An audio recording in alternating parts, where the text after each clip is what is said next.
नमस्कार भाई सभी को और गुड मॉर्निंग। क्या हाल चाल है?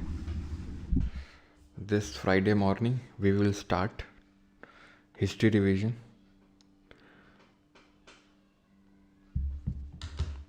चलो भाई, तो कंफर्म करो भाई सभी को, वॉइस वगैरह सारी चीज़ें प्रॉपर हैं।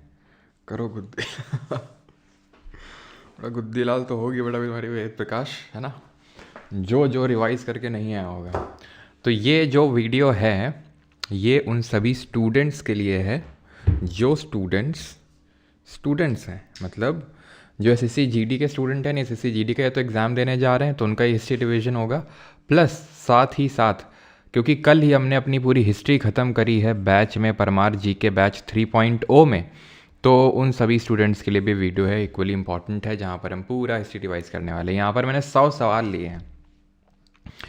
ये जो 100 सवाल मैंने लिए हैं ये एसएससी जीडी 2024 के एग्ज़ाम में जो पूछे गए सवाल हैं वो यहाँ पर मैंने लिए हैं, और उसके थ्रू हम ये पूरा हिस्ट्री यहाँ पर रिवाइज करने वाले हैं। तो एसएससी जीडी को भी हेल्प करेगा, प्लस हमें जो हिस्ट्री हमने पढ़ी है उसका रिवीजन भी हो जाएगा। तो एक तीर दो निशाने। कल एक और सब्जेक्ट उठा लेंगे, ऐसे ही कमेंट कर दीजिएगा आप। तो यहाँ पे जितने भी 100 क्वेश्चंस होने वाले, 100 क्वेश्चन होने वाले हैं, उसमें आपको बताना रहेगा कि आपने कितने सही किए, और जिसने भी कम सही किए होंगे भाई, ठीक है, जिसको अगर मुझे लगा कि इसने रिवीजन नहीं किया है तो फिर गुद्दी लाल होगी ठीक है। अब मेरा बैकलॉग हो गया 3-4 लेक्चर का रावण, कोई नहीं, तुम उस टाइम किडनैपिंग वगैरह में लगे होगे, कोई बात नहीं, लेकिन अभी जो है ढंग से कर लो, है ना। चलो भाई, हाँ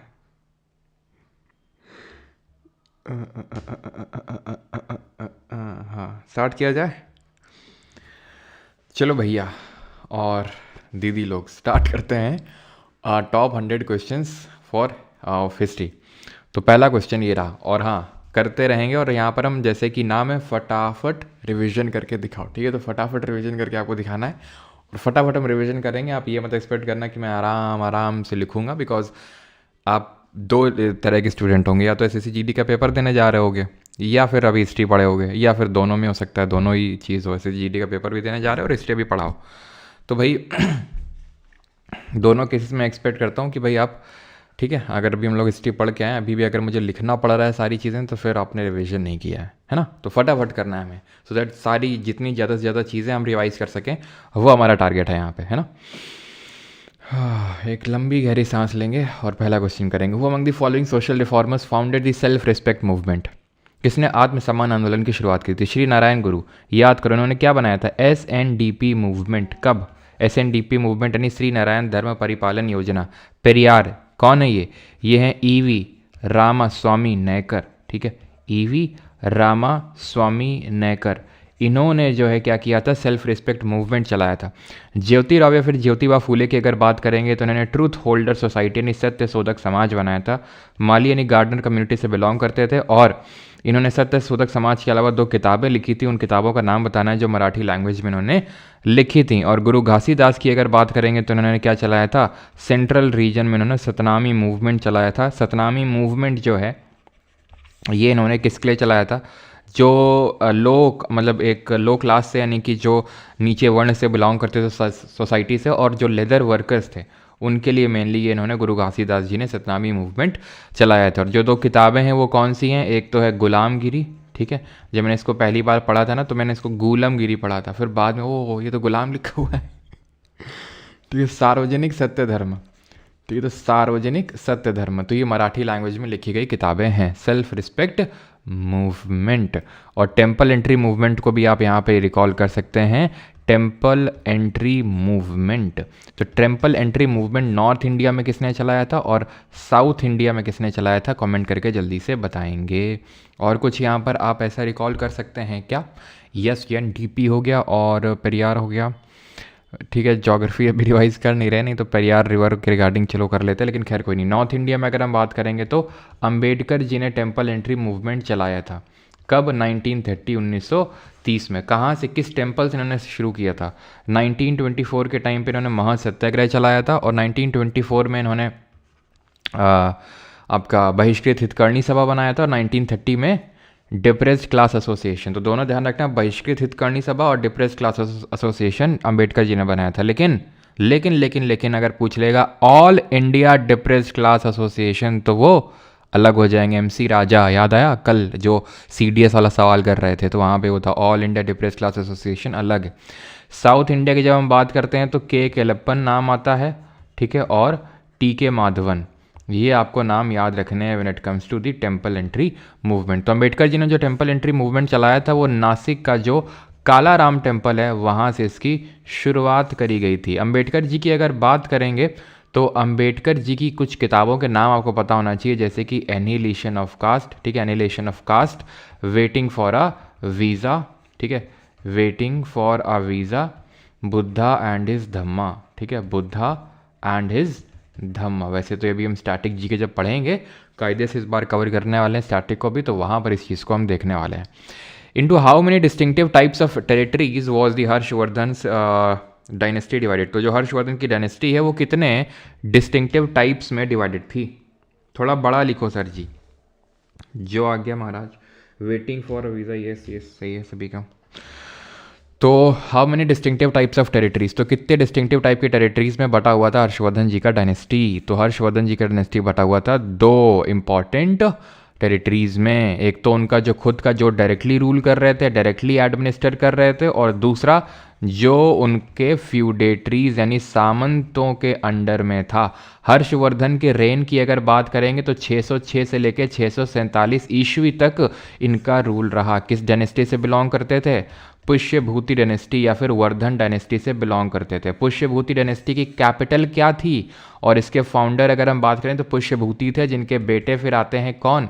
इनके बेटे आते हैं प्रभाकर वर्धन। देन ये जो प्रभाकर वर्धन है इनके 2 बेटे हुए, बड़े बेटे राज्यवर्धन और छोटे बेटे हर्षवर्धन, और एक बेटी हुई जिनका नाम था राज्य श्री, उनका नाम था। तो पुष्यभूति, ठीक है, पुष्यभूति डायनेस्टी की अगर कैपिटल की बात करेंगे तो थानेसर या फिर थानेश्वर जो है कैपिटल थी पुष्यभूति डायनेस्टी की इनिशियली। बाद में जब हर्षवर्धन थ्रोन पे बैठे तो पूरा आपको वो पता होना चाहिए जो हम लोगों ने पढ़ा था। क्या पढ़ा था कि भाई यहाँ पर थानेसर है यानी प्रेजेंट डे जो हरियाणा, यहाँ पर था कन्नौज। ये क्या है? कन्नौज जो उस टाइम पे कन्नक बुज हुआ करता था। तो यहाँ पे रूल कर रही थी एक डायनेस्टी जिसका नाम था क्या? मौखरी, ठीक है। मौखरी वंश की जो राजधानी थी वो कन्नौज थी। इनके रूलर थे ग्रहवर्मन। इनके कौन से रूलर थे जिनका टाइटल था महाराजा धीराज? जरा बताएंगे। तो जो ग्रहवर्मन थे, ये ग्रहवर्मन की शादी हुई थी किसके साथ? ये ग्रहवर्मन की शादी हुई थी राजश्री के साथ। ये जो प्रभाकर वर्धन की बेटी थी या फिर हर्षवर्धन की बहन थी, ठीक है। तो इनके साथ शादी हुई थी। देन यहाँ पर थे, ये बंगाल में गौड़ प्रोविंस थे और गौड़ के राजा थे उस टाइम पे किंग शशांक। यहाँ पे मालवा प्रोविंस थी, मालवा के राजा थे देवगुप्त, ठीक है। ये पोस्ट गुप्ता डायनेस्टीज हैं, यानी गुप्ता जब एम्पायर डिसइंटीग्रेट हो गया था तो ये छोटे छोटे डायनेस्टीज यहाँ से निकल के आए थे, पोस्ट गुप्ता डायनेस्टीज जिनको हम बोलते हैं। तो शशांक और देवगुप्ता ने मिलकर ग्रहवर्मन की हत्या कर दी। देन राजश्री के जो बड़े भाई हैं राज्यवर्धन, वो आए और उन्होंने यहाँ पर देवगुप्ता को साइड किया, देवगुप्ता को मारा। एंड गॉड जब इसको मारने गए शशांक को, तो शशांक ने बोला हमारी बेटी से शादी करोगे? तो राज्यवर्धन ने बोला ठीक है कर लेते हैं, लेकिन वो तो उस मूड में था ही नहीं शशांक, और शशांक ने क्या किया? उनको ऐसे ही मार डाला। फिर हर्षवर्धन ने बदला लिया, ठीक है, और शशांक को डिफीट करने का काम किया, शशांक को ऐसे खदेड़ने का काम किया और ये जो एम्पायर अपने अंडर में लेने का काम किया। देन उसके बाद थोड़े टाइम के बाद उनकी बहन राजश्री की भी डेथ हो जाती है। देन उसके बाद वो कन्नौज में आके बैठते हैं और कन्नौज को अपनी कैपिटल बनाते हैं। देन उसके बाद उन्होंने कुछ और भी किया था, जैसे कि यहाँ पर जरा बताएंगे कौन सी डायनेस्टी थी जिसको ये साथ युद्ध लड़ने गए थे। देन बाद में मैट्रिमोनियल अलायंस करवा लिया था हर्षवर्धन ने, अपनी बेटी की शादी कर दी थी। ये कौन सा किंगडम था यहाँ पर? तो यहाँ था मैत्रक वंश। और जल्दी से ये बताओ किस, फिर ये नर्मदा नदी को क्रॉस करके गए थे ये, और फिर इनको किसने हरा दिया था? तो मैत्रक वंश के राजा कौन थे? जिनका नाम था ध्रुवसेन। तो ध्रुवसेन के साथ अपनी बेटी की शादी कर दी थी। रुद्रदमन, रुद्रसेन और ध्रुवसेन, बड़ा कंफ्यूजन होता है। रुद्रदमन जो थे वो शाकर रूलर थे। रुद्र जो सेन थे वो थे वक, टर्कर डायनेस्टिक रूलर, और ये थे मैत्रक डायनेस्टिक रूलर। तो जब नर्मदा रिवर को क्रॉस करके आए तो यहाँ पर चालुक्य डायनेस्टी बैठ गई थी। चालुक्य के रूलर थे कौन? पुलाकेशिन सेकंड, और पुलाकेशिन सेकंड ने हरा दिया हर्षवर्धन को। टाइटल क्या लिया? दक्षिण पतेश्वर, यानी कि यहाँ का मैं हूँ राजा, दक्षिण पतेश्वर। ठीक है, दक्षिण का राजा मैं हूँ, तो दक्षिण पतेश्वर का टाइटल लिया पुलाकेशिन II, जो चालुक्य डायनेस्टी के रूलर थे। और फाइनली यहीं तक ये सीमित हो जाते हैं हर्षवर्धन। हर्षवर्धन की 3 किताबें हैं, अगर आप बता सकें वो 3 किताबें कौन कौन सी हैं? हर्षचरित्र नहीं है, हर्षचरित्र तो जो इनके कोर्ट पोएट थे उन्होंने लिखी थी, और हर्षचरित्र किसने लिखी थी? बाण भट्ट ने लिखी थी। ये चीज़ आपको ध्यान रखनी है। ठीक, कमेंट करके बताओ कि पुलाकेशिन II को किसने हराने का काम किया था, और देन हरा के वातापी कोंडा यानी कॉन्करर ऑफ वातापी का टाइटल यहाँ पर लिया था। और जिस मौखरी रूलर ने टाइटल लिया था महाराजा धीराज का, वो थे ईशान वर्मन। क्या नाम था उनका? Ishan Varman. Proposed by Lytton, the then Viceroy of India, governed 1876-80. The act was intended to prevent press from expressing criticism of the British policies, notably the opposition that had grown with the dash. बताओ जल्दी से, रत्नावली बिल्कुल सही है। रीटाइपिंग test देने जाओ या नहीं? आज ही तो है मुदित जी, रीटाइपिंग टेस्ट 275 दे आइए, अगर ज़्यादा दूर ना हो। सेंटर तो पास से पास आए हैं, जितना कि मुझे पता चला है अभी तक। चलो भाई, तो इसका आंसर क्या होगा आप बताएंगे। लेकिन यहाँ पर जो मैंने पूछा था, यहाँ पर थे पल्लव डायनेस्टी के रूलर। तो पल्लव और चालुक्य के बीच में कॉन्फ्लिक्ट होते रहते थे। तो पुलाकेशिन II को हराना, पहले तो पुलाकेशिन II ने हराया था। किसको हराया था? पुलाकेशिन II ने। तो पुलाकेशिन II ने हराया था महेंद्र वर्मन को। देन महेंद्र वर्मन के जो बेटे थे नरसिम्ह वर्मन I, उन्होंने हराया था पुलाकेशिन II को और वातापी कोंडा का टाइटल लिया था, और धीरे धीरे धीरे धीरे अपना एम्पायर बढ़ा लिया। यहाँ पे ये जो है अर्ली चालुक्यास थे। यहाँ पे ईस्टर्न चालुक्य है, इनकी कैपिटल हुआ करती थी बादामी। ठीक है, बादामी के चालुक्यास थे। ठीक है, वातापी इनकी कैपिटल हुआ करती थी। इनको अर्ली चालुक्यास या बादामी चालुक्यास बोलते हैं। यहाँ पर ईस्टर्न चालुक्य थे जिनकी राजधानी वेंगी थी। बाद में यहाँ आते हैं लेटर चालुक्य जिनकी कैपिटल क्या थी? कल्याणी थी। और हम जानते हैं चालुक्यास को कौन सा टाइप ऑफ टेम्पल आर्किटेक्चर को इंट्रोड्यूस करने के लिए। और पल्लव की कैपिटल क्या थी ये भी बताओ। तो लिटन की जब हम बात करते हैं तो लिटन जो है ये लिटर गंदगी फैला के गया था। यहाँ पे क्या क्या गंदगी फैलाई इसने? भैया चल जाओ हैं। तो यहाँ पे इसने गंदगी ये फैलाई थी कि पहला तो ये वर्नैकुलर प्रेस एक्ट लाया, जिसकी यहाँ पर चर्चा करी जा रही है। ठीक है, 1878 में आर्म्स एक्ट लाया। आर्म्स एक्ट में क्या था? आर्म्स एक्ट में था कि भाई आपको ऐसे कोई आर्म्स यानी कि हथियार नहीं रख सकता है, ये भी 1878 में लाया।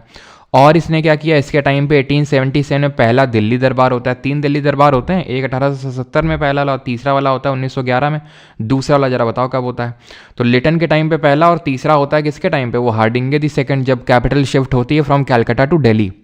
तो खैर अगर आपको याद हो तो मैंने पढ़ाया था कि जो फर्स्ट एंग्लो अफगान वॉर हुआ था वो हुआ था ऑकलैंड के टाइम पे, है ना। ये हुआ था जो पहला एंग्लो अफगान जो वॉर है, कब हुआ था बताओ जल्दी से? पहला एंग्लो अफगान वॉर तो ये ऑकलैंड के टाइम पे हुआ था।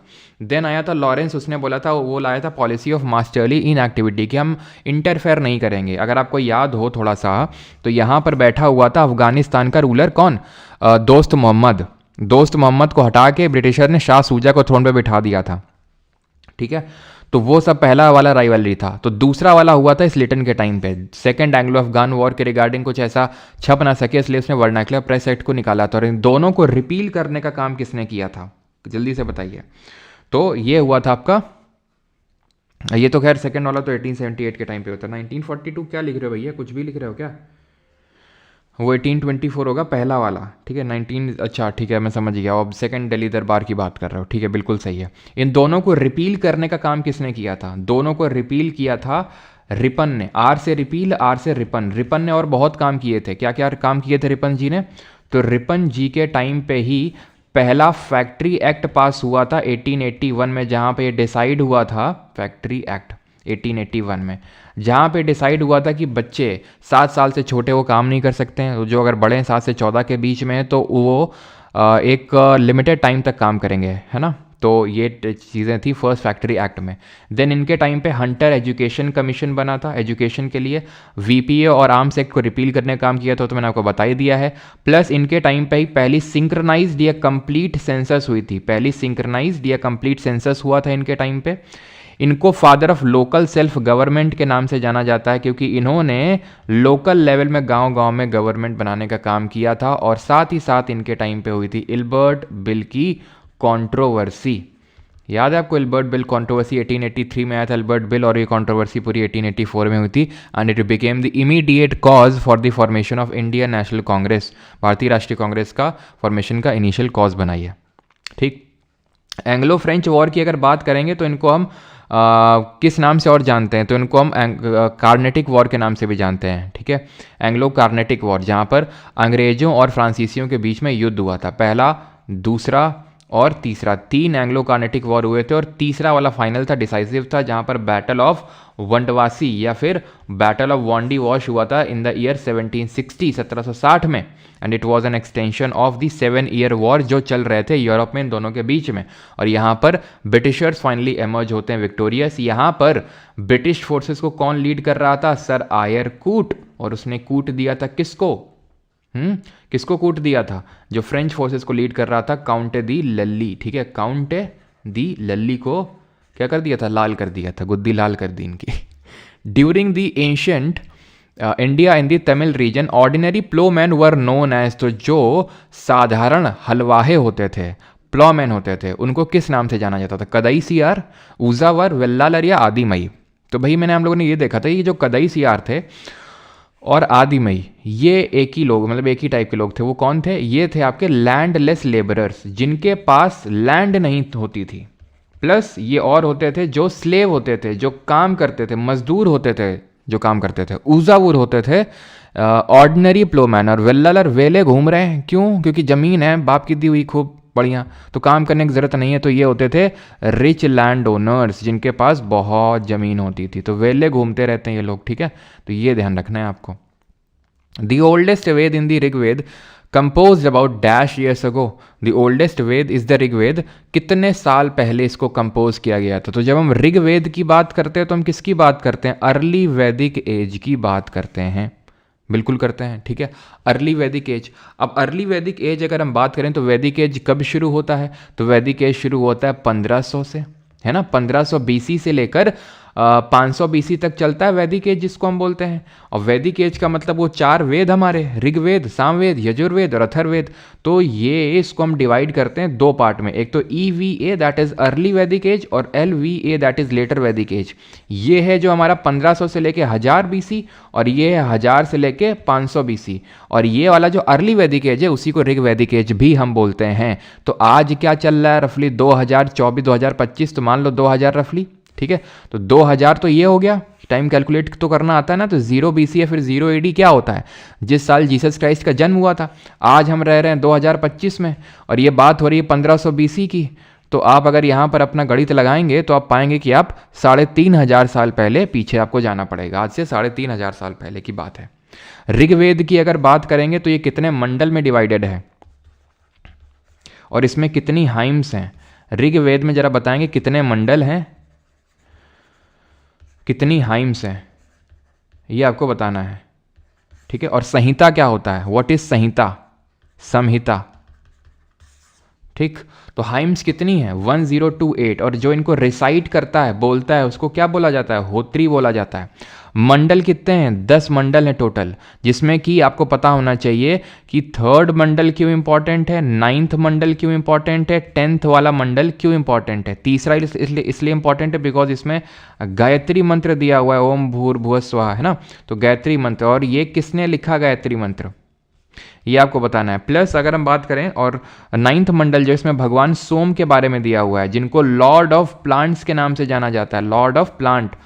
ठीक है, लॉर्ड ऑफ प्लांट्स या फिर लॉर्ड ऑफ जो प्लांट ड्रिंक होता है, जो प्लांट से ड्रिंक बनता है, जो एनर्जी ड्रिंक होता है। तब ये रेड बुल या फिर स्टिंग तो होता नहीं था। ठीक है, तो उस टाइम पे सोमरस हुआ करता था। 10th की अगर बात करेंगे तो इसमें पुरुष शुक्ता के बारे में दिया हुआ है। ये पुरुष शुक्ता हाइम क्या है? तो इस हाइम में ये लिखा हुआ है कि एक ब्रह्मा जी हैं, ब्रह्मा जी के मुख से निकले हैं ब्राह्मण, इनके हाथ यानी थाई जो हाथ है वहाँ से निकले क्षत्रिय, भुजाओं से इनकी जांग यानी थाई से निकले वैश्य, और फीट से निकले शूद्र। तो ये पूरा दिया हुआ था। इसको लिखने का काम किया विश्वामित्र ने। ठीक है, विश्वामित्र जी ने लिखने का काम किया। और क्या मैंने पूछा था?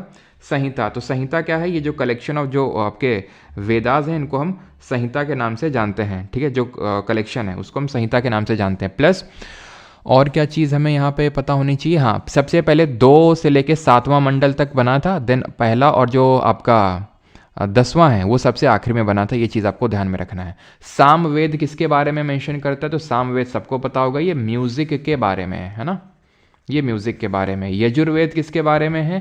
तो यजुर्वेद है प्रेयर्स के बारे में, इसमें प्रेयर्स वगैरह दी हुई हैं, ठीक है, प्रेयर्स एंड रिचुअल्स दिए हुए हैं। और अथर्ववेद में क्या दिया हुआ है?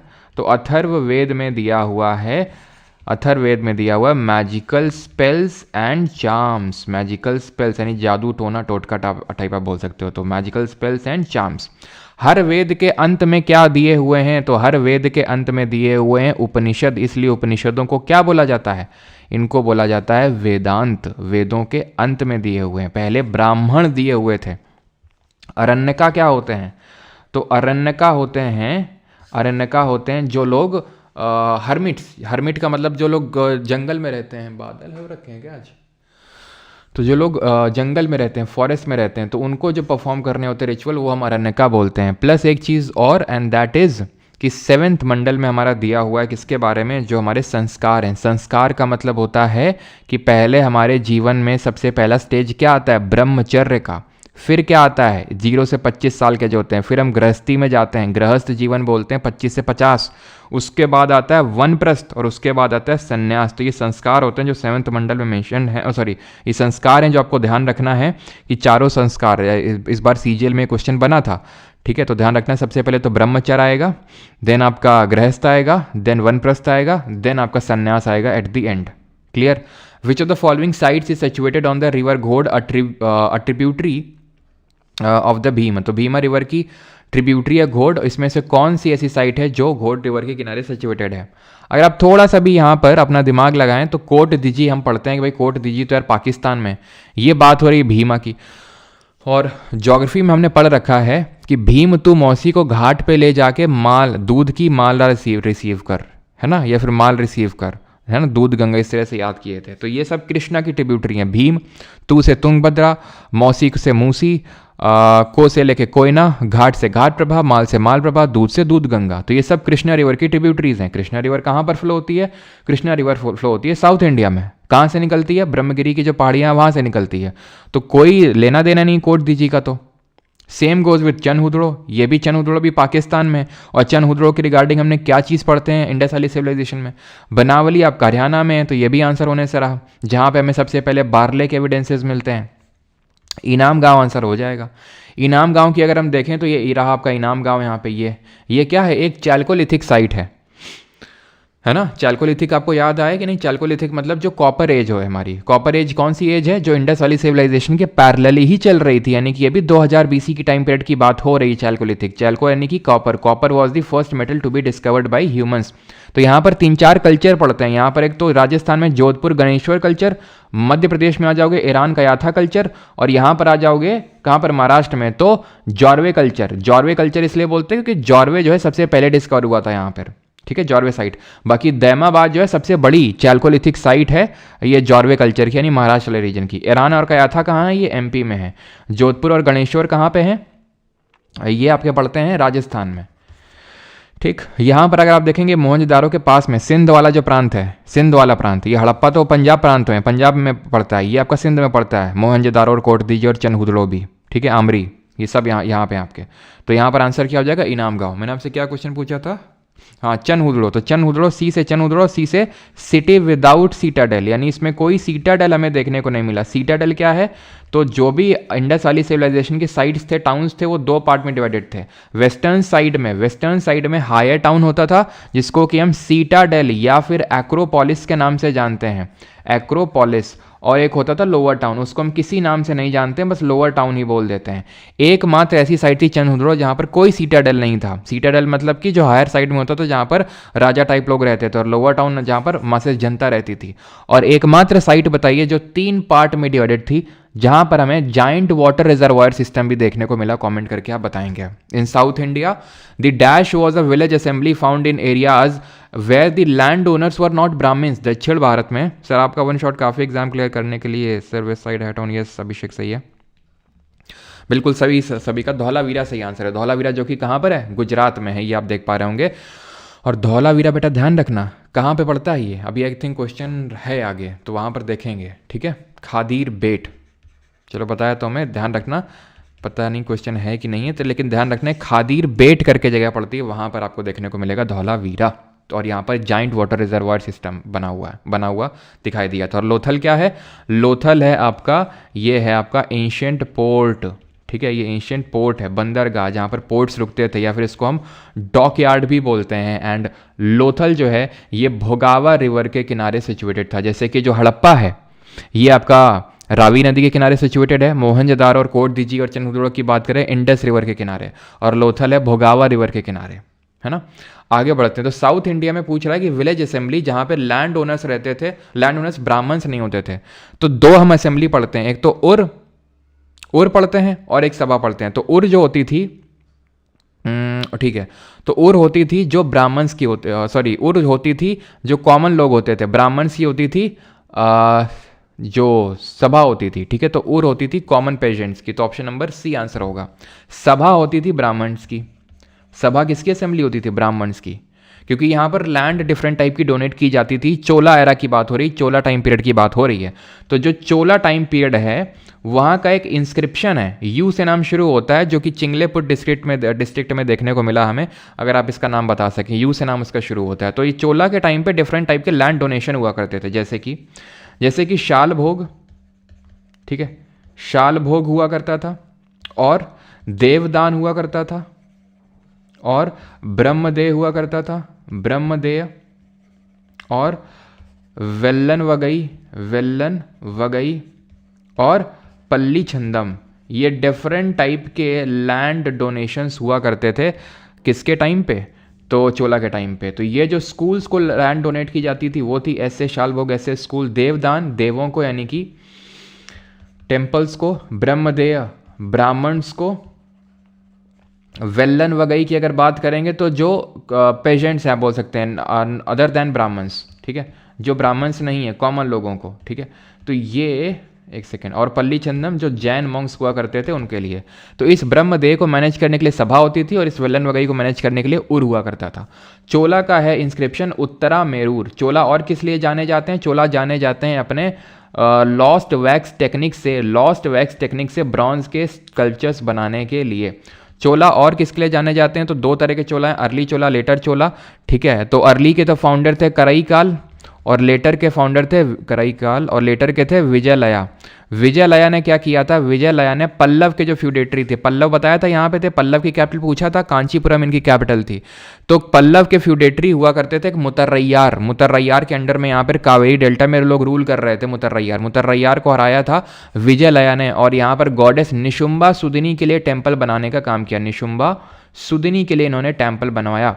और उसके बाद कौन कौन से रूलर आए? तो ए राजा, ठीक है, तंजावुर में टेम्पल बना जा, तो तंजौर में इन्होंने जो है टेम्पल बनाया था। एंड देन इनके बाद आए थे राजेंद्र दी फर्स्ट, जिनको राजेंद्र चोला या फिर नेपोलियन ऑफ साउथ इंडिया के नाम से जानते हैं। नेपोलियन ऑफ इंडिया किसको बोलते हैं? तो इन्होंने बनाया था गंगई कोंडा चोलापुरम में जो टेम्पल बनवाया था, दोनों ही बृहदेश्वर टेम्पल थे। ये तंजौर का था और ये गंगई कोंडा चोलापुरम का था। इस टेम्पल को राजराजेश्वर टेम्पल के नाम से भी जाना जाता है, राजराजेश्वर मंदिर।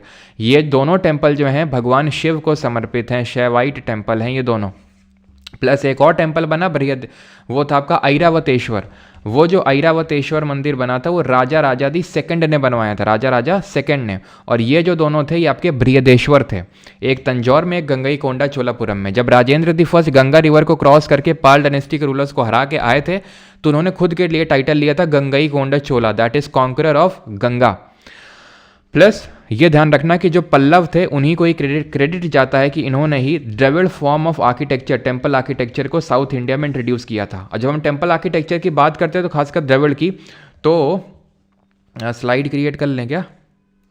यहाँ पे जगह नहीं क्या कहीं पे? चलो यहाँ पे बता देते हैं आपको, चलो यहाँ पे बता देते हैं, तब तक ये क्वेश्चन करो, तब तक ये टेम्पल आर्किटेक्चर मैं बताता हूँ। तो इस साउथ इंडिया में क्या होता है? ये विमान होता है। नॉर्थ इंडिया में ये चीज़ को क्या बोलते हैं? शिखर।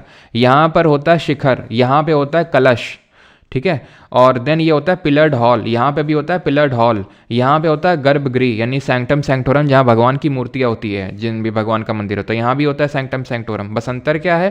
अंतर है कि ये विमान है और ये क्या है? ये शिखर है। ये ठीक है, ये शिखर है। और एक बड़ा अंतर होता है कि यहाँ पर साउथ इंडिया का जो टेम्पल यानी द्रविड़ आर्किटेक्चर का जो टेम्पल है वहाँ पर हमें देखने को मिलता है बड़ा बड़ा गोपुरम। गोपुरम क्या होते हैं? एंट्रेंस होते हैं मंदिर के। यहाँ पे नॉर्थ इंडिया के टेम्पल में कोई गोपुरम नहीं होता है। यहाँ पे पिलर्ड हॉल होता है जिसको मंडप बोलते हैं, और यहाँ पर भी वो मंडप देखने को मिलता है। प्लस कमेंट करके बताना है कि भाई पंचायतन शैली, पंचायतन स्टाइल कहाँ पर देखने को मिलेगा, प्लस गज पृष्ठ कहाँ देखने को मिलेगा। तो इंडियन सब कॉन्टिनेंट में पूछ रहा है कि सेटलमेंट जो मेहरगढ़ है उसकी शुरुआत कब हुई थी। तो मेहरगढ़ की अगर हम बात करेंगे तो एक मीजोलिथिक और एक नियोलिथिक साइट है। ठीक है, मेनली तो नियोलिथिक साइट है मेहरगढ़। यहाँ से अर्लीस्ट एविडेंस ऑफ एग्रीकल्चर देखने को मिलता है इंडियन सब कॉन्टिनेंट में। और मेहरगढ़ पड़ता है प्रेजेंट डे पाकिस्तान में, और ये हमें सबसे पहले एक्सकेवेट हुआ था 6000 BC में, 6000 BC में। कहीं कहीं हो सकता है 7000 BC भी आपको देखने को मिल जाए, लेकिन 6000 BC ध्यान रखेंगे। तो आज से कितने साल पहले की बात हो रही है? 8000 की। ठीक है, कमेंट करके बताएंगे पीलियो का टाइम पीरियड कितना है, पीलियोलिथिक का टाइम। चलो तो आई थिंक क्वेश्चन होगा आगे, तो वहाँ देख लेंगे, अभी इस पे फोकस करते हैं। तो जो मैंने पूछा गज पृष्ठ, वो Dravida form of temple architecture में देखने को मिलता है। गज पृष्ठ मतलब ये इलिप्टिकल प्लेन में जो टेम्पल बना होता है, और जो पंचायतन स्टाइल है वो आपको यहाँ पर नगर में देखने को मिलेगा। Who is known as the prince of patriots, देशभक्तों के राजकुमार किसे कहा जाता है? राजेंद्र प्रसाद, भगत सिंह, सुभाष चंद्र बोस या फिर वल्लभ भाई पटेल। गज पृष्ठ ओडिशा, ये 6000 BC मेहरगढ़ सिम्मी सही है। यस, 5 लाख टू 5000 नहीं भैया राजा, 5 लाख से लेकर 12000 BC तक वो है पीलियो, 5000 BC तक नहीं। प्रिंस ऑफ पैट्रियट, अभी हम लोगों ने कल ही आई थिंक पढ़ा है, कल नहीं परसों, कि पैट्रियट ऑफ पैट्रियट किसको बोला था? देशभक्तों का देशभक्त। तो ये बोला गया था सुभाष चंद्र बोस को, और किसके द्वारा बोला गया था? ये गांधी जी ने ये बोला था इनको। ठीक है, देशभक्तों के देशभक्त हैं। बोस जी की अगर बात करेंगे तो इनका जन्म कब हुआ था? तो इनका जन्म होता है 23 जनवरी 1897 को। कहाँ पर? कटक में होता है। ठीक, और इसी दिन को हम किस रूप में सेलिब्रेट करते हैं, कमेंट करके आप बताएंगे। और बोस जी की अगर बात करेंगे तो इन्होंने 2 चीज़ें, एक तो नेशनल प्लानिंग कमेटी बनाई थी, कब बनाई थी? ऑल इंडिया फॉरवर्ड ब्लॉक बनाई थी, कब बनाई थी? बताएंगे ये। तो 23 जनवरी को हम सेलिब्रेट करते हैं पराक्रम दिवस, और नेशनल प्लानिंग कमेटी बनती है 1938 में। बोस जी बनाते हैं, पहले चेयरमैन नेहरू थे इसके।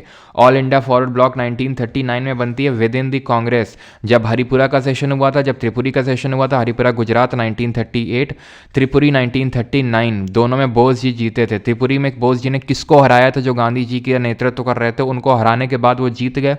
तो अब वैसे बात, हराएंगे तो जीतेंगे ही। ठीक है, तो जीतने के बाद उन्होंने फिर बाद में रिजाइन कर दिया था और ऑल इंडिया फॉरवर्ड ब्लॉक अपनी पार्टी बना ली थी। प्लस इन्होंने फ्री इंडिया लीजन, जिसको हम आज़ाद हिंद फौज या फिर टाइगर लीजन के नाम से जानते हैं, ये बनाने का काम किया था 1943 में, और मर्ज किया था इसको INA, that is Indian national army के साथ। इसमें एक इन्होंने विमेन रेजिमेंट को भी लीड फॉर्म किया था, जिसको हम जानते हैं रानी लक्ष्मीबाई रेजिमेंट। ठीक, आगे बढ़ते हैं। Who among the following was associated with the Young Bengal movement? निम्नलिखित में से कौन युवा बंगाल आंदोलन से जुड़ा हुआ था? Henry Derozio, Henry Thomas Colebrooke, William Jones या फिर चार्ल्स वुड। और यहाँ पर क्या रिकॉल कर सकते हैं बोस जी के रिगार्डिंग, कि इन्होंने कुछ नारे दिए थे, दैट इज जैसे कि जय हिंद, दिल्ली चलो, give me blood I shell give you freedom, यानी तुम मुझे खून दो मैं तुम्हें आज़ादी दूंगा। यार ये डू और डाई किसने बोला था, बताएंगे। और भगत सिंह जी के रिगार्डिंग क्या क्या आपको बातें पता होनी चाहिए। 1926 में पंजाब नौजवान भारत सभा बनाते हैं, 1928 में सॉन्डर्स को मारते हैं, 1929 में सेंट्रल लेजिस्लेटिव असेंबली में बम फेंक के मारते हैं बटुकेश्वर दत्त के साथ मिलकर।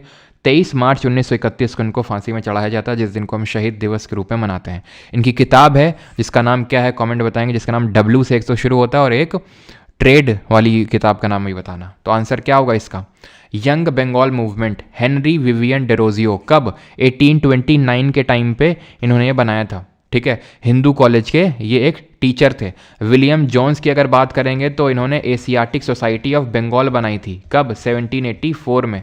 उस टाइम पे गवर्नर जनरल कौन था इंडिया का, बंगाल का, बताएंगे। Asiatic Society of Bengal. कब? 1784 में। चार्ल्स वुड्स डिस्पैच के लिए जाना जाता है। वुड्स डिस्पैच कब आता है? ये आता है आपका 1854, 1854 में। इसने क्या किया था? पहली बात तो इसको Magna carta of Indian education के नाम से जाना जाता है।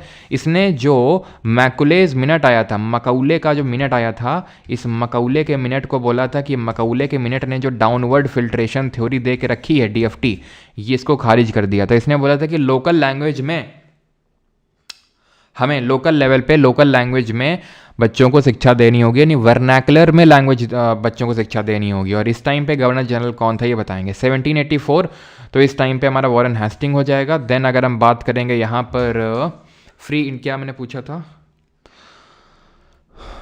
क्या पूछा था मैंने, भूला, भगत सिंह जी के बारे में।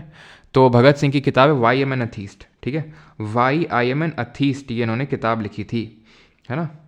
तुम मुझे पैसे दो, मैं तुम्हें पढ़ाऊँ, सुधर जा बेटा, है ना। चलो भाई, तो वाई एम अथीस्ट जो है किताब किसकी है? भगत सिंह जी की है। आगे बढ़ते हैं। और द पीलियोलिथिक और आत्मकथा ऑटोबायोग्राफी है किसकी? राजेंद्र प्रसाद की। ध्यान रखना, आत्मकथा। Paleolithic period extend from 2 million years ago to about 12,000 years ago. This long into the lower, middle and upper Paleolithic. This long span of time covers -% of human history. तो कितना % ह्यूमन हिस्ट्री का cover करता है ये? 2 million, यानी जब से हमें होश आया है और तब से लेकर 12,000 साल पहले तक ये पीलियोलिथिक है ना। आपको पता होगा कि जो स्टोन एज है, जो पाषाण युग है, उसको हम 3 पार्ट में डिवाइड करते हैं। एक तो पीलियो जिसका मतलब होता है ओल्ड, मीजो जिसका मतलब होता है मिडिल, और एक होता है नियो यानी कि न्यू, यानी नया, नव पाषाण। तो पूरा पाषाण यानी पीलियोलिथिक जाता है जब से हमें होश आया तब से लेके 12,000 BC तक। मीजो की अगर बात करें वैसे तो 12,000 BC से लेके रफली 7,000 BC तक जाता है इंडियन सब कॉन्टिनेंट में, लेकिन SSC के हिसाब से 10,000 तक BC तक है। और नियोलिथिक की अगर हम बात कर लेंगे 10,000 या फिर 9,000 BC से लेकर आप रफली उसको 2-3,000 BC तक कंसिडर कर सकते हैं। तो ये पूरा 99% बनाता है। 2 मिलियन से लेकर 12,000 साल पहले पूरे ह्यूमन हिस्ट्री का 99% ऑफ द टाइम है ये, ठीक। मीजोलिथिक जो मिडिल स्टोन एज है, ये जाना जाता है किसके लिए? ये जाना जाता है माइक्रोलिथ के लिए, छोटे छोटे पत्थर के लिए, microliths. Who among the following was one of the stalwarts of the Renaissance of Koodiyattam? Actual में हिस्ट्री का नहीं है, स्टैटिक जी का क्वेश्चन है, कूडियट्टम, ठीक है। तो वैसे तो आंसर यहाँ पे ये होगा आपका अमनतुर माधव चक्यार, लेकिन ये आपका क्वेश्चन स्टैटिक का, तो उसको स्किप करेंगे। What is the name of the earliest form of writing known in the Indian सब कॉन्टिनेंट? भारतीय उपमहाद्वीप में ज्ञात सबसे प्रारंभिक लेखन शैली का नाम बताइए। इंडस स्क्रिप्ट है, संस्कृत स्क्रिप्ट है, पाली स्क्रिप्ट है, फिर ब्रह्मी स्क्रिप्ट है। सबसे पुरानी स्क्रिप्ट, तो सबसे पुरानी स्क्रिप्ट की अगर हम बात करेंगे, देखो ये जो टाइम पीरियड है, ये इसको हम क्या बोलते हैं? इसको हम बोलते हैं prehistory. Then Indus valley civilisation को बोलते हैं प्रोटो हिस्ट्री। और जब वैदिक एज शुरू होता है तो उसको हम बोलते हैं अब शुरू हुई है हिस्ट्री। क्यों प्रोटो हिस्ट्री इसलिए बोलते हैं, सॉरी प्री हिस्ट्री इसलिए बोलते हैं बिकॉज यहाँ पर कोई रिटन एविडेंसेस नहीं है, कोई इंस्क्रिप्शन नहीं मिला हमें, कोई यहाँ पर हमें स्क्रिप्ट देखने को नहीं मिली। जो स्क्रिप्ट सबसे पहले देखने को मिली वो इंडस वैली सिविलाइजेशन की थी, लेकिन उस स्क्रिप्ट को आज तक हम डिसाइफर नहीं कर पाए, पता नहीं लगा पाए कि उसमें क्या लिखा है क्या नहीं लिखा है। तभी आपने अभी रिसेंट में सुना भी होगा, एक न्यूज़ आई थी, तमिलनाडु की जो स्टेट गवर्नमेंट है, वहाँ के जो चीफ मिनिस्टर है MK स्टालिन, उन्होंने अनाउंस किया है, पता नहीं कितना $5 मिलियन, इतना ही दिया, नहीं 5 नहीं कि $1 मिलियन, पता एग्जैक्टली याद नहीं थिंक $1 मिलियन उन्होंने बोला है कि $1 मिलियन का मतलब है 8 करोड़ रुपए वो देंगे जो भी उसकी स्क्रिप्ट को डिसाइफर कर लेगा, पता लगा लेगा। तो स्क्रिप्ट तो है लेकिन हम डिसाइफर नहीं कर पाए उसको। तो ये सबसे पहली स्क्रिप्ट है हमारी इंडस स्क्रिप्ट। और ये किस स्टाइल में लिखी हुई है? बाउस्टे फिडॉन इसको बोलते हैं, बाउस्टे फिडॉन। वैसे कभी ज़्यादा पूछा तो नहीं लेकिन फिर भी ठीक है, देख लो, इसमें राइट से लेफ्ट देन लेफ्ट से राइट इस तरह से लिखा जाता है। और इनकी जो स्क्रिप्ट थी वो पिक्टोग्राफिक थी, यानी पिक्चर्स के फॉर्म में थी, ठीक है। कैसी थी? पिक्टोग्राफिक स्क्रिप्ट थी। और कमेंट करके बताएंगे कि ये जो हमें दावजली हेडिंग है ये जगह कहाँ पड़ती है और यहाँ से कौन सा पत्थर मिला था, कौन सा टाइप का स्टोन मिला था दावजली हेडिंग। पहली फर्स्ट प्रोटो सिटी का नाम बताएंगे। तो दावजली हेडिंग कहाँ पड़ता है? ये ब्रह्मपुत्रा जो वैली है ना, ब्रह्मपुत्रा वैली नहीं असम, वहाँ पर देखने को मिलता है। और यहाँ पर हरा कलर का जो पत्थर है जेडाइट पत्थर, वो देखने को मिलता है, जेडाइट स्टोन, है ना। और लापिस लजूली, लापिस लजूली नीले कलर का पत्थर है जो इंडस वाली सिविलाइजेशन में ट्रेड करते थे, किसके साथ ट्रेड करते थे? मेसोपोटामिया वालों के साथ। और मेसोपोटामिया वालों ने अपनी स्क्रिप्ट में हड़प्पा वालों के लिए क्या लिख के रखा है, क्या नाम से मेंशन कर रखा है? First proto city is Catalhoyuk, ठीक है। ये कहाँ पर पड़ती है? कैटल हुयुक, ये पड़ती है आपकी टर्की में, जो प्रेजेंट डे तुर्की है। मेसोपोटामिया की अगर बात करेंगे तो ये प्रेजेंट डे जो इराक का सिविलाइजेशन, प्रेजेंट डे जो इराक है वहाँ का सिविलाइजेशन है, जो टिग्रिस और यूफ्रेट्स रिवर के किनारे में बसा हुआ है। टिग्रिस और यूफ्रेट्स रिवर। और मेसोपोटामिया वाले बुलाते थे हड़प्पा वालों को मेलुहा के नाम से। Dash was the founder of the widow remarriage association in 1861। 1861 में विडो रिमैरिज एसोसिएशन किसने बनाया? तो भाई विडो रिमैरिज एसोसिएशन मैंने आपको दो पढ़ाए थे, एक तो 1853 में पढ़ाया था 1853 में, और दूसरा था हमने जो पढ़ा था वो 1861 में था, 1861 में देखने को मिला था। कॉटन को सिंधन, बिल्कुल बिल्कुल यहाँ पर हमें कॉटन देखने को मिला। इंडस वैली सिविलाइजेशन में कॉटन को ग्रीक लैंग्वेज में सिंडन बोलते हैं, तो सिंध नाम यहीं से जो है पड़ा। बिल्कुल सही बात है। दोबारा बोलिए हुयुक। अच्छा तो यहाँ पर डॉक्टर आत्माराम पंडुरंग, बिल्कुल नहीं। आत्माराम पंडुरंग ने कौन सा एसोसिएशन बनाया था?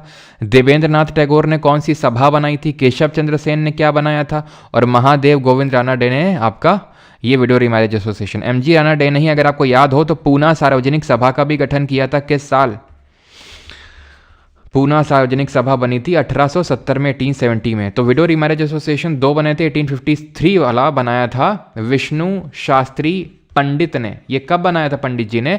ये बनाया था 1853 में विडो रिमैरिज एसोसिएशन। देन बाद में इन्होंने विधवा विवाह, मैं पूरा नहीं लिख रहा हूँ, मैं शॉर्ट में लिख रहा हूँ, विधवा विवाह उत्तेजक मंडल, ठीक है, उत्तेजक मंडल बनाने का काम किया था इन्होंने। आत्माराम पंडुरंग की बात करेंगे तो इन्होंने 1867 में बनाया था प्रार्थना समाज का गठन किया था, प्रार्थना समाज। और इन्हीं के एक पंडुरंग ही थे, कहाँ पर बना था ये? महाराष्ट्र में। एक और थे दादोबा पंडुरंग, अगर आपको याद हो, इन्होंने क्या बनाया था? दादोबा पंडुरंग ने क्या बनाया था? और ये जो बनाया था ना इन्होंने प्रार्थना सभा, इसको एमजी रानाडे ने भी ज्वाइन किया था, ठीक है। बाद में 1870 के टाइम पे इन्होंने भी ज्वाइन किया था इसको। देवेंद्रनाथ टैगोर ने 1839 में तत्वबोधिनी सभा बनाई थी और तत्वबोधिनी पत्रिका निकाली थी। किस लैंग्वेज में? ऑब्वियस सी बात है, बंगाली लैंग्वेज में। और केशव चंद्र सेन ज्वाइन हुए थे देवेंद्रनाथ टैगोर की वजह से ब्रह्मो समाज में, क्योंकि बाद में 1839 में उन्होंने मर्ज कर दिया था तत्वबोधिनी सभा को ब्रह्मो समाज में। बाद में केशव चंद्र सेन को भी ज्वाइन करवाया, लेकिन बाद में इन्हीं लोगों के बीच में फूट पड़ गई और 1867 में 1867 में ये ब्रह्मो समाज ऑफ इंडिया लेके निकल गए और देवेंद्रनाथ टैगोर आदि ब्रह्मो समाज लेके निकल गए। इन्होंने किसके साथ मिलके? के श्रीधरलू नायडू के साथ मिलके क्या बनाया था बताओ? के श्रीधरलू नायडू के साथ मिलकर इन्होंने बनाया था वेद समाज। और वेद समाज को और हम किस नाम से जानते हैं? कब बनाया था? 1864 में। तो इसको हम जानते हैं BSI, ब्रह्मो समाज ऑफ साउथ इंडिया, BSSI है ना, ब्रह्मो समाज ऑफ साउथ इंडिया के नाम से जानते हैं। दादोबा पंडुरंग ने महाराष्ट्र में बनाया था 1840 में, क्या? परमहंस मंडली, ठीक है। 1849 भी ध्यान रखना, मैंने आपको बताया था SSC के हिसाब से 1840 है, वैसे तो 1849 है। तो परमहंस मंडली बनाने का काम किया था इन्होंने दादोबा पंडुरंग ने। और ब्रह्मो समाज तो सभी को पता होगा, ब्रह्मो समाज का प्रिकर्सर इंस्टीट्यूट क्या था? प्रिकर्सर मतलब इसका पहले जो आया था। और ब्रह्मो समाज बना था 1828 में, 1828 में। आपको पता है राजा राम मोहन रॉय, जिनको फादर ऑफ इंडियन रेनेसांस के नाम से जाना जाता है, यानी भारतीय पुनर्जागरण के पिता, उन्होंने कौन कौन सी किताबें लिखी थी? तो संवद Kaumudi, Miratul Akhbar, gift to monotheism, precepts of Jesus, ये किताब उन्होंने लिखने का काम किया था। प्रिकर्सर इंस्टीट्यूट था आत्मीय सभा, जो कि बनता है 1814 में, 1814 में बनता है आत्मीय सभा।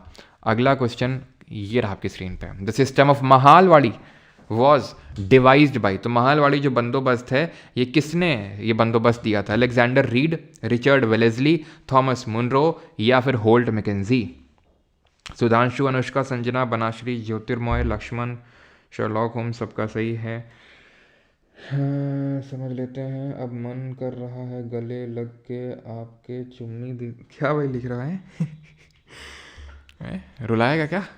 तो system of Malwadi system was devised, settlement was devised by, तो रीड और मुनरो। तो ये हमने पढ़ते हैं किस तरह से? तो ये हम इस तरह से पढ़ते हैं, यहाँ पे देन यहाँ पे। 1793 कॉर्नवालिस, यह ये 1820 रीड और Munro, Ricardian theory of rent 1822, Holt Mackenzie, और बस ये हमारे कोड वर्ड हैं। किसके किसके? ये है जमींदारी सिस्टम, जिसको कि हम परमानेंट सेटलमेंट बोलते हैं। जमींदारी इसलिए बोलते हैं बिकॉज यहाँ जमींदार अपॉइंट करके रखे गए थे कि भाई तुम्हें रेवेन्यू कलेक्ट करके लाना है हमारे पास। जब तक रेवेन्यू कलेक्ट करके देते रहोगे तो तुम्हारे पास हेरिडेटरी राइट्स बने रहेंगे, और नहीं दोगे तो फिर तुम्हारे हेरिडेटरी राइट्स चले जाएंगे। यहाँ था ये क्या, ये था आपका रैयतवाड़ी। रैयत का मतलब होता है पेजेंट यानी किसान, डायरेक्टली किसान से यहाँ पर निकाला जाता था। ये कौन से एरिया में? बंगाल, बिहार, उड़ीसा वाले रीजन में लाया गया था। ये मद्रास वाले रीजन में लाया गया। ये NWFP और पंजाब वाले रीजन पे लाया गया। क्या? महालवाड़ी। ये महाल का मतलब क्या होता है? ग्रुप ऑफ विलेजेस, गाँव का समूह जो होता है। ठीक है, तो कब लाया, कहाँ लाया, कौन लाया, इसके अलावा आपसे और कुछ नहीं पूछने वाला। और ये जो था ryotwari Ricardian theory of rent पे बेस्ड था, बस खत्म। तो महालवाड़ी कौन लाया? होल्ट मैकेंजी लेके आया। और अगर होल्ट मैकेंजी कभी ना दिखे अगर बाई चांस, तो विलियम बेंटिक ऑप्शन में होगा फिर। In which year was the second Anglo Burma war fought? तो जो सेकेंड एंग्लो बर्मा वॉर है वो कब लड़ा गया? तो बर्मा का मतलब क्या है? तो एक्चुअल में जो आपका म्यांमार है, ठीक है, जो आप म्यांमार सुनते हैं वही आपका है क्या, पहले जाना जाता था बर्मा के नाम से। तो यहाँ पर सही आंसर होगा 1852।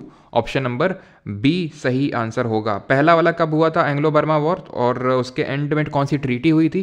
तो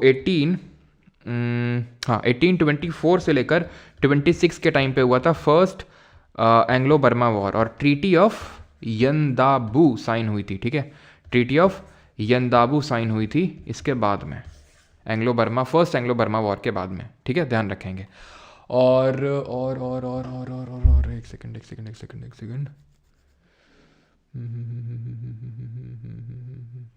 ठीक, आगे बढ़ते हैं। कुछ याद आ रहा था यार, पता नहीं एकदम से चला गया दिमाग से। चलो कोई नहीं, आगे बढ़ते हैं। 17th, Ashoka's Dhamma dash worship of a god और performance of a sacrifice. Ashok का धम्म किसी देवता की पूजा या बलिदान करना था। तो did not involve, primarily involve, support certain form, is a part of. तो क्या अशोक का जो धम्मा था, धम्मा का मतलब होता है कि धम्मा एक प्राकृत शब्द है जो कि संस्कृत वर्ड धर्म का ट्रांसलेशन है।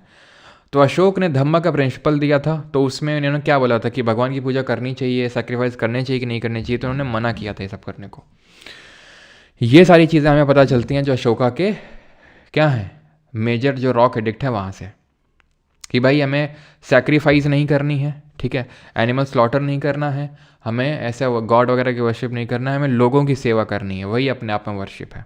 तो ये अशोक का धम्मा है। तो कौन से मेजर रॉक एडिक्ट में 14 मेजर रॉक एडिक्ट थे, और सबसे पहले किसने डिसाइफर करने का काम किया था बताएंगे? Who deciphered them?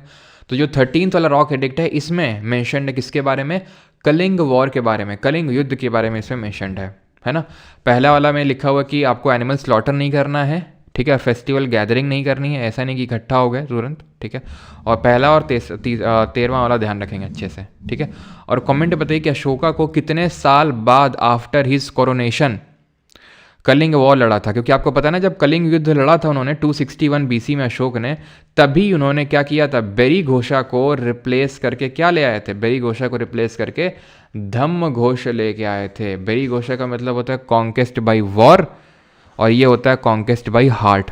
डिसाइफर करने का काम किया था जेम्स प्रिंसेप ने 1838 में, 1837 में डिसाइफर किया था, लेकिन बाद में पब्लिश वगैरह सब मतलब 1838 में हुआ था, 1838 में, ठीक है। 18वां सवाल है, इन विच ईयर, और मैं आपको बता दूं ये हार्ड टू इजी के ऑर्डर में है, तो ये मत सोचिएगा कि तुरंत कुछ लोगों की गणित लग रही होगी कि अभी तो 20 क्वेश्चन भी नहीं हुए हैं, इतना टाइम लग गया है, तो 100 क्वेश्चन में इतना टाइम लगेगा। बेटा गणित मत लगाने बैठना, ठीक है।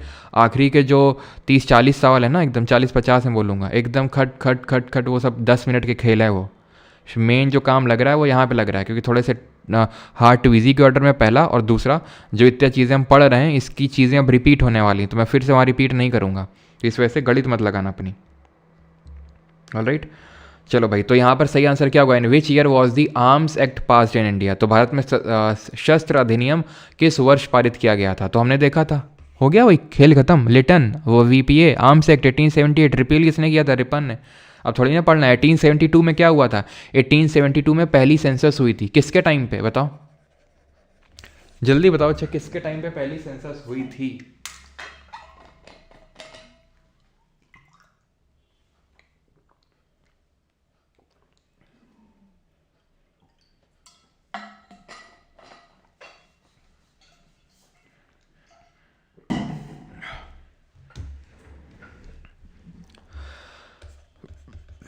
मेयो के टाइम पे हुई थी। मेयो के टाइम पे स्टैटिस्टिकल सर्वे ऑफ इंडिया बना था। ये पहली अनसिंक्रोनाइज्ड यानी कि कंप्लीट सेंसस नहीं थी। पहली कंप्लीट तो 1882 में हुई थी रिपन के टाइम पे, और उसके सेंसस कमिश्नर थे WC प्लाउडेन। अच्छा, एक ऐसे रैंडम क्वेश्चन का आंसर बताओ, जब फर्स्ट एंग्लो मराठा वॉर खत्म हुआ था तब कौन सी ट्रीटी हुई थी? और जब फर्स्ट एंग्लो नेपाल वॉर खत्म हुआ था तब कौन सी ट्रीटी हुई थी? लो, नहीं ले लो। कौन? वेद समाज कर चुके हैं अभी। क्या है? ब्रह्म समाज ऑफ साउथ इंडिया किसने बनाया? के श्रीधरलू नायडू ने। किसके साथ मिलकर? केशव चंद्र सेन के साथ मिलकर। ऑप्शन नंबर ए, मद्रास खत्म। तो पहला एंग्लो मराठा वॉर जब खत्म हुआ 72 में, ठीक है, तब ट्रीटी ऑफ सालबाई साइन हुई थी। सालबाई, ठीक है। और ट्रीटी ऑफ सुगौली ये साइन हुई थी जब पहला एंग्लो नेपाल वॉर हुआ था, ठीक है। ट्रीटी ऑफ यंदाबू जब पहला एंग्लो बर्मा वॉर हुआ। और जब पहला एंग्लो सिख वॉर खत्म हुआ तब कौन सी ट्रीटी हुई थी, जरा बताओ? पहला जब एंग्लो सिख वॉर खत्म हुआ था, और उसके टाइम पे जब पहला एंग्लो सिख वॉर हुआ था तो गवर्नर जनरल कौन था? अगला क्वेश्चन है, most of Ashoka's inscription were in which language and in which script? तो किस लैंग्वेज और किस स्क्रिप्ट में थे? तो पहला एंग्लो सिख वॉर जो हुआ था आपको पता है 1845-46 के टाइम पे हुआ था। इस टाइम पे डलहौजी हुआ करता था, ठीक है, डलहौजी। और ट्रीटी ऑफ लाहौर से ख़त्म हुआ था। किस ट्रीटी से ख़त्म हुआ था? Treaty of Lahore. Treaty of Amritsar, गलती से मत मार्क करते हैं, ट्रीटी ऑफ अमृतसर ये महाराजा रंजीत सिंह और ब्रिटिशर के बीच में 1809 में साइन होती है। ये किसी वॉर के बाद नई ट्रीटी साइन हुई थी, एज आ जनरल एग्रीमेंट ये साइन हुई थी कि सतलज रिवर को इसमें बाउंड्री बनाया गया था, बस, ठीक है। कल ज्योग्राफी किया जाए क्या या पॉलिटी किया जाए, बताओ कल सुबह। Most of Ashoka's inscriptions were in which language and in which script? तो अधिकांश जो शिलालेख थे किसने डिसाइफर किया था, देख लिया अभी। तो ये थे आपके प्राकृत लैंग्वेज और ब्रह्मी स्क्रिप्ट में, ज़्यादातर, सारे नहीं ज़्यादातर, क्योंकि यहाँ पर ध्यान रखना जो खरोष्टी स्क्रिप्ट है, ग्रीक अरामिक लैंग्वेज है, वो भी यूज़ हुआ था यहाँ पे। क्योंकि यहाँ पे अगर आप चले जाओगे नॉर्थ वेस्टर्न साइड में तो खरोष्ठी यूज़ हुई थी, ऊपर और अफगानिस्तान वाले साइड में जाओगे तो ग्रीक अरामिक यूज़ हुआ था। मोस्टली यहाँ पर यूज़ हुआ था प्राकृत लैंग्वेज और Brahmi script. Sarojini Naidu served as president of the INC in? तो सरोजिनी नायडू किस पर्टिकुलर सेशन की प्रेसिडेंट थी? 1931? इसके कौन थे बताओ? 1921? 1935? 1925? कब हुआ था ये सेशन? कहाँ पर हुआ था? कानपुर में हुआ था ये। And she became the first Indian women president of INC। पहली वेमेन प्रेसिडेंट कौन थी INC की, और वो कौन से सेशन को लीड की थी? तो इसके सरदार पटेल थे। तो INC के द्वारा ये क्या बोलते हैं उसको, कच्चा चिट्ठा खोलते हैं। तो 1885 में ये फॉर्म होती है इंडियन नेशनल कांग्रेस। कौन बनाता है इसको? तो एलन ऑक्टेवियन ह्यूम, जो कि काफ़ी बड़े ऑर्निथोलॉजिस्ट थे, पक्षी वैज्ञानिक ह्यूम। प्लस इसके जो सेशंस होते हैं, और ये कहाँ पर, इस टाइम पे वॉइस रॉय कौन था बताओ जरा, जिसने कि कांग्रेस को फैक्ट्री ऑफ सेडिशन भी बोला था, D से नाम शुरू होता है उसका। और पहला जो सेशन हुआ था वो वोमेश चंद्र बनर्जी ने प्रिसाइड किया था। कहाँ पे हुआ था ये? बॉम्बे में। पहले तो पूना में होना था, लेकिन बाद में ये बॉम्बे में हुआ। कहाँ पर? ये जो आपका गोकुलदास तेजपाल संस्कृत कॉलेज है वहाँ पर। डफरिन, इस समय पे डफर ये वॉइस रॉय हुआ करता था। इसको लेके आपको बताना है कि जो कंस्पिरेसी थ्योरी है वो किसने दी थी, ठीक है। लाइटनिंग कंडक्टर थ्योरी किसने दी थी?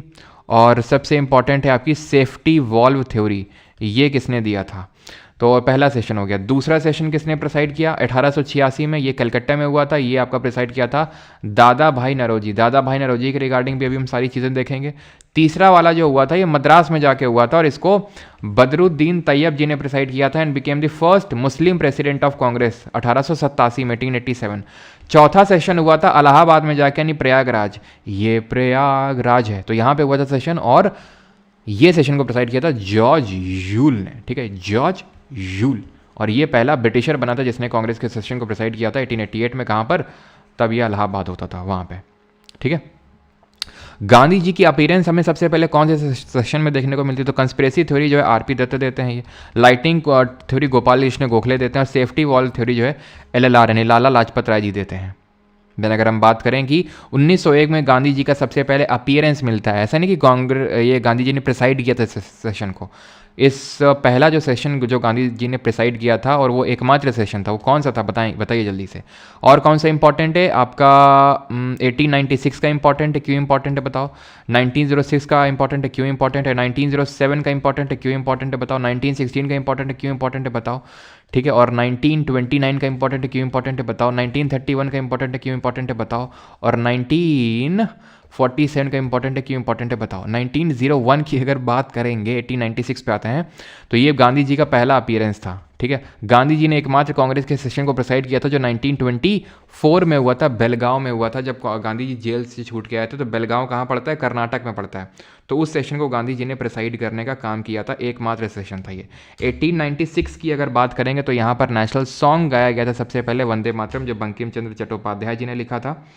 सर 2x में मत पढ़ाओ, 1x से चलो। अच्छा 1x पे चले, चलो कोई नहीं, हमने सोचा आपको लाइव में ऑप्शन तो मिलता नहीं है 2x का, तो आपको मज़े दे दिए जाएँ 2x के भी। 1906 में अगर बात करेंगे तो इसमें आपका नेशनल क्या एंथम गाया गया। ठीक है, रविन्द्रनाथ टैगोर जी ने जो लिखा आपका जनगण मन। 1907 में हुआ आपका सूरत का स्प्लिट। ठीक है, सूरत स्प्लिट हुआ जहां पर कांग्रेस बट गई मॉडरेट और एक्सट्रीमिस्ट में, यानी कि नरम दल और गरम दल। 1916 की अगर बात करेंगे तो यहाँ पर होता है लखनऊ में सेशन, और लखनऊ पैक्ट होता है यहाँ पर कांग्रेस और मुस्लिम लीग के बीच में।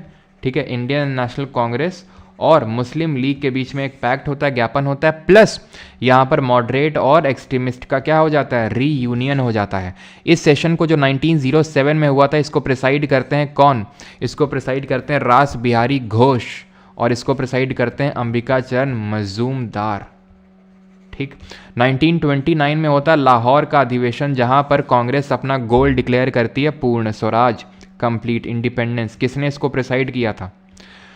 और 31 दिसंबर 1929 को रावी नदी के तट पे झंडा फहराया गया था। सबसे पहले फॉरेन सॉइल में इंडियन फ्लैग को किसने होइस्ट किया था बताएंगे।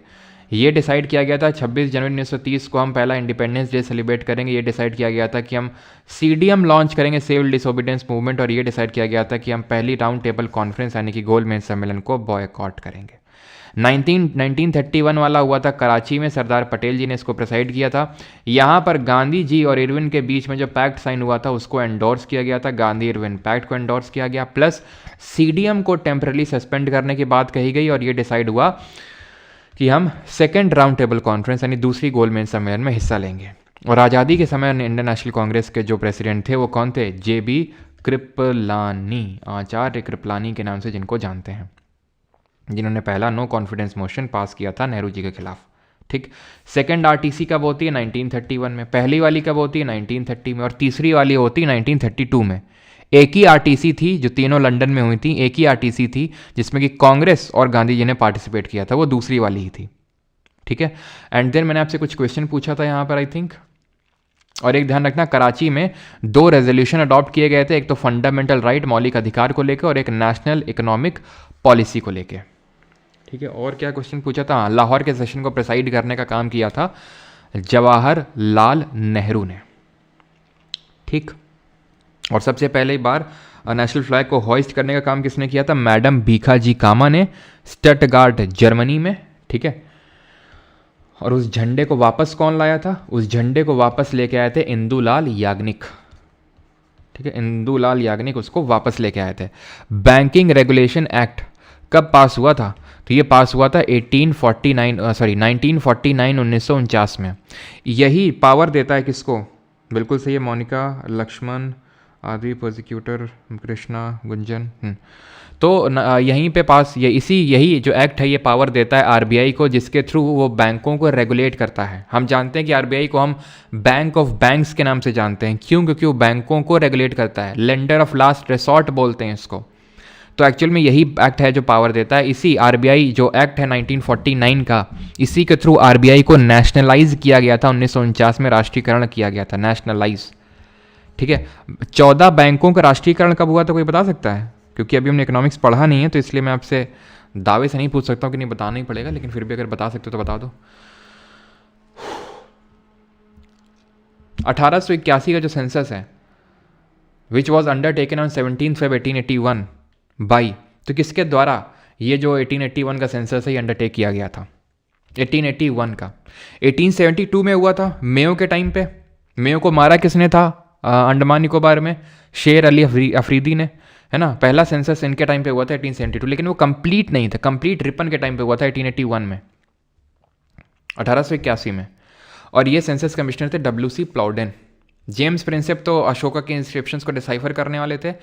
और ये बताओ, ठीक है, पहला सिटी जिसका सेंसस हुआ, फर्स्ट सिटी जिसका कि जनगणना हुआ, वो कौन सी सिटी थी, आपको बताना है, ठीक।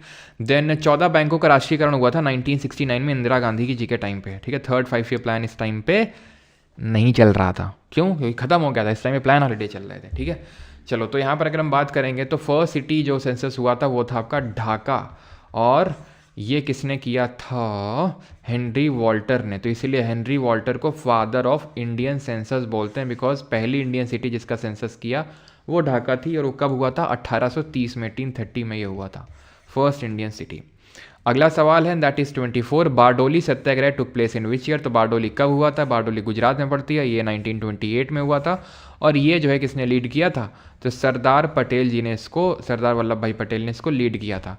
प्लस आपको बताना है कि 1917 में और 1918 में कौन कौन से आपके मूवमेंट या सत्याग्रह टाइप हुए थे, बताओ जल्दी से, जो गांधी जी ने लीड किए थे। तो 1917 में होता है आपका चंपारण। ये किसके खिलाफ था? यहाँ पर गांधी जी को किसने इनवाइट किया, ये बताना है आपको। ये गांधी जी का पहला सिविल डिसोबीडियंस मूवमेंट था। 1918 में दो होते हैं, एक तो अहमदाबाद जो पहला हंगर स्ट्राइक था, सीजल मेंस में इस बार क्वेश्चन भी बना, और खेड़ा सत्याग्रह। खेड़ा भी कहाँ पर है? खेड़ा भी आपका गुजरात में है। चंपारण की अगर बात करेंगे तो ये तिनकठिया सिस्टम के विरुद्ध में था। तिनकठिया जहाँ पर 3/20 पार्ट ऑफ लैंड में आपको इंडिगो कल्टीवेशन, नीली खेती करनी पड़ेगी जबरन। राजकुमार शुक्ला ने इनवाइट किया था यहाँ पर गांधी जी को, राजकुमार शुक्ला ने। चंपारण सत्याग्रह, अहमदाबाद मिल स्ट्राइक 1918, ये मिल ओनर्स और वर्कर के बीच में हुआ था डिस्प्यूट, अनुसुईया साराभाई ने यहाँ पर इन्वाइट किया था। और खेड़ा सत्याग्रह लैंड रेवेन्यू को लेकर था। यह फेमस बुक अर्थशास्त्र tells us that for the northwest was important for the blankets and dash for its gold and precious stones during the modern period। तो अर्थशास्त्र जो किताब है वो पहले तो बताइए किसने लिखी थी, किस चीज़ पे बेस्ड ये बुक थी। तो इसमें बताया जाता है कि जो नॉर्थ वेस्टर्न पार्ट है ये ब्लैंकेट के लिए इंपॉर्टेंट था, वहीं पे जो साउथ इंडिया वाला पार्ट है, ठीक है, ये इंपॉर्टेंट था प्रेशियस स्टोन और गोल्ड के लिए। ऑप्शन नंबर बी है ना। हमने पढ़ा भी है कि जो हमारा मोस्टली जो गोल्ड है, जैसे कि कोलार गोल्ड फील्ड हो गया, हुट्टी गोल्ड माइन हो गई, ये सब कहाँ है? कर्नाटक में ही तो हैं, ठीक है, कर्नाटक में ही तो हैं। तो साउथ इंडिया, ज्योग्राफी तो चेंज हो नहीं जाएगी तुरंत कि पहले आज गोल्ड यहाँ मिलता है तो पहले पता नहीं कहाँ हो सकता है यहाँ मिलता हो, ज्योग्राफी इतनी जल्दी चेंज नहीं होती है। अर्थशास्त्र की अगर बात करेंगे तो कौटिल्य, ठीक है, या फिर विष्णुगुप्त या चाणक्य के नाम से जानते हैं। और ये एक स्टेट क्राफ्ट या फिर हम बोल सकते हैं कि पॉलिटिक्स पर पॉलिटी ये बुक है, ना कि इकोनॉमिक्स पर लिखी हुई बुक है ना। आगे बढ़ते हैं। The election of the constituent assembly of India was held in. तो भारत की संविधान सभा का चुनाव कब हुआ था? और भारत की जो संविधान सभा है, दैट इज़ जो कॉन्स्टिट्यूएंट असेंबली, इसका जो इलेक्शन है वो किस प्लान के बेसिस पे हुआ था? इसका इलेक्शन जो है वो किस प्लान के बेसिस पे हुआ था? तो ये हुआ था कैबिनेट मिशन प्लान, ठीक है, कैबिनेट मिशन प्लान के बेसिस पे हुआ था ये। 1946 में ये इंडिया में आया था, 45 में बना था। 3 लोग थे, कौन थे ये?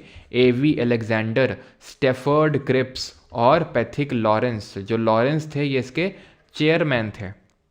इनके हिसाब से कॉन्स्टिट्यूएंट असेंबली एक पार्टली इलेक्टेड और पार्टली नॉमिनेटेड बॉडी होनी थी, यानी कि आधे लोग इलेक्ट होके आएंगे, कुछ लोग प्रोविंशियल लेजिस्लेटिव असेंबली से, और कुछ लोग प्रिंसली स्टेट के जो रूलर्स हैं उनको नॉमिनेट करके भेजेंगे, ठीक।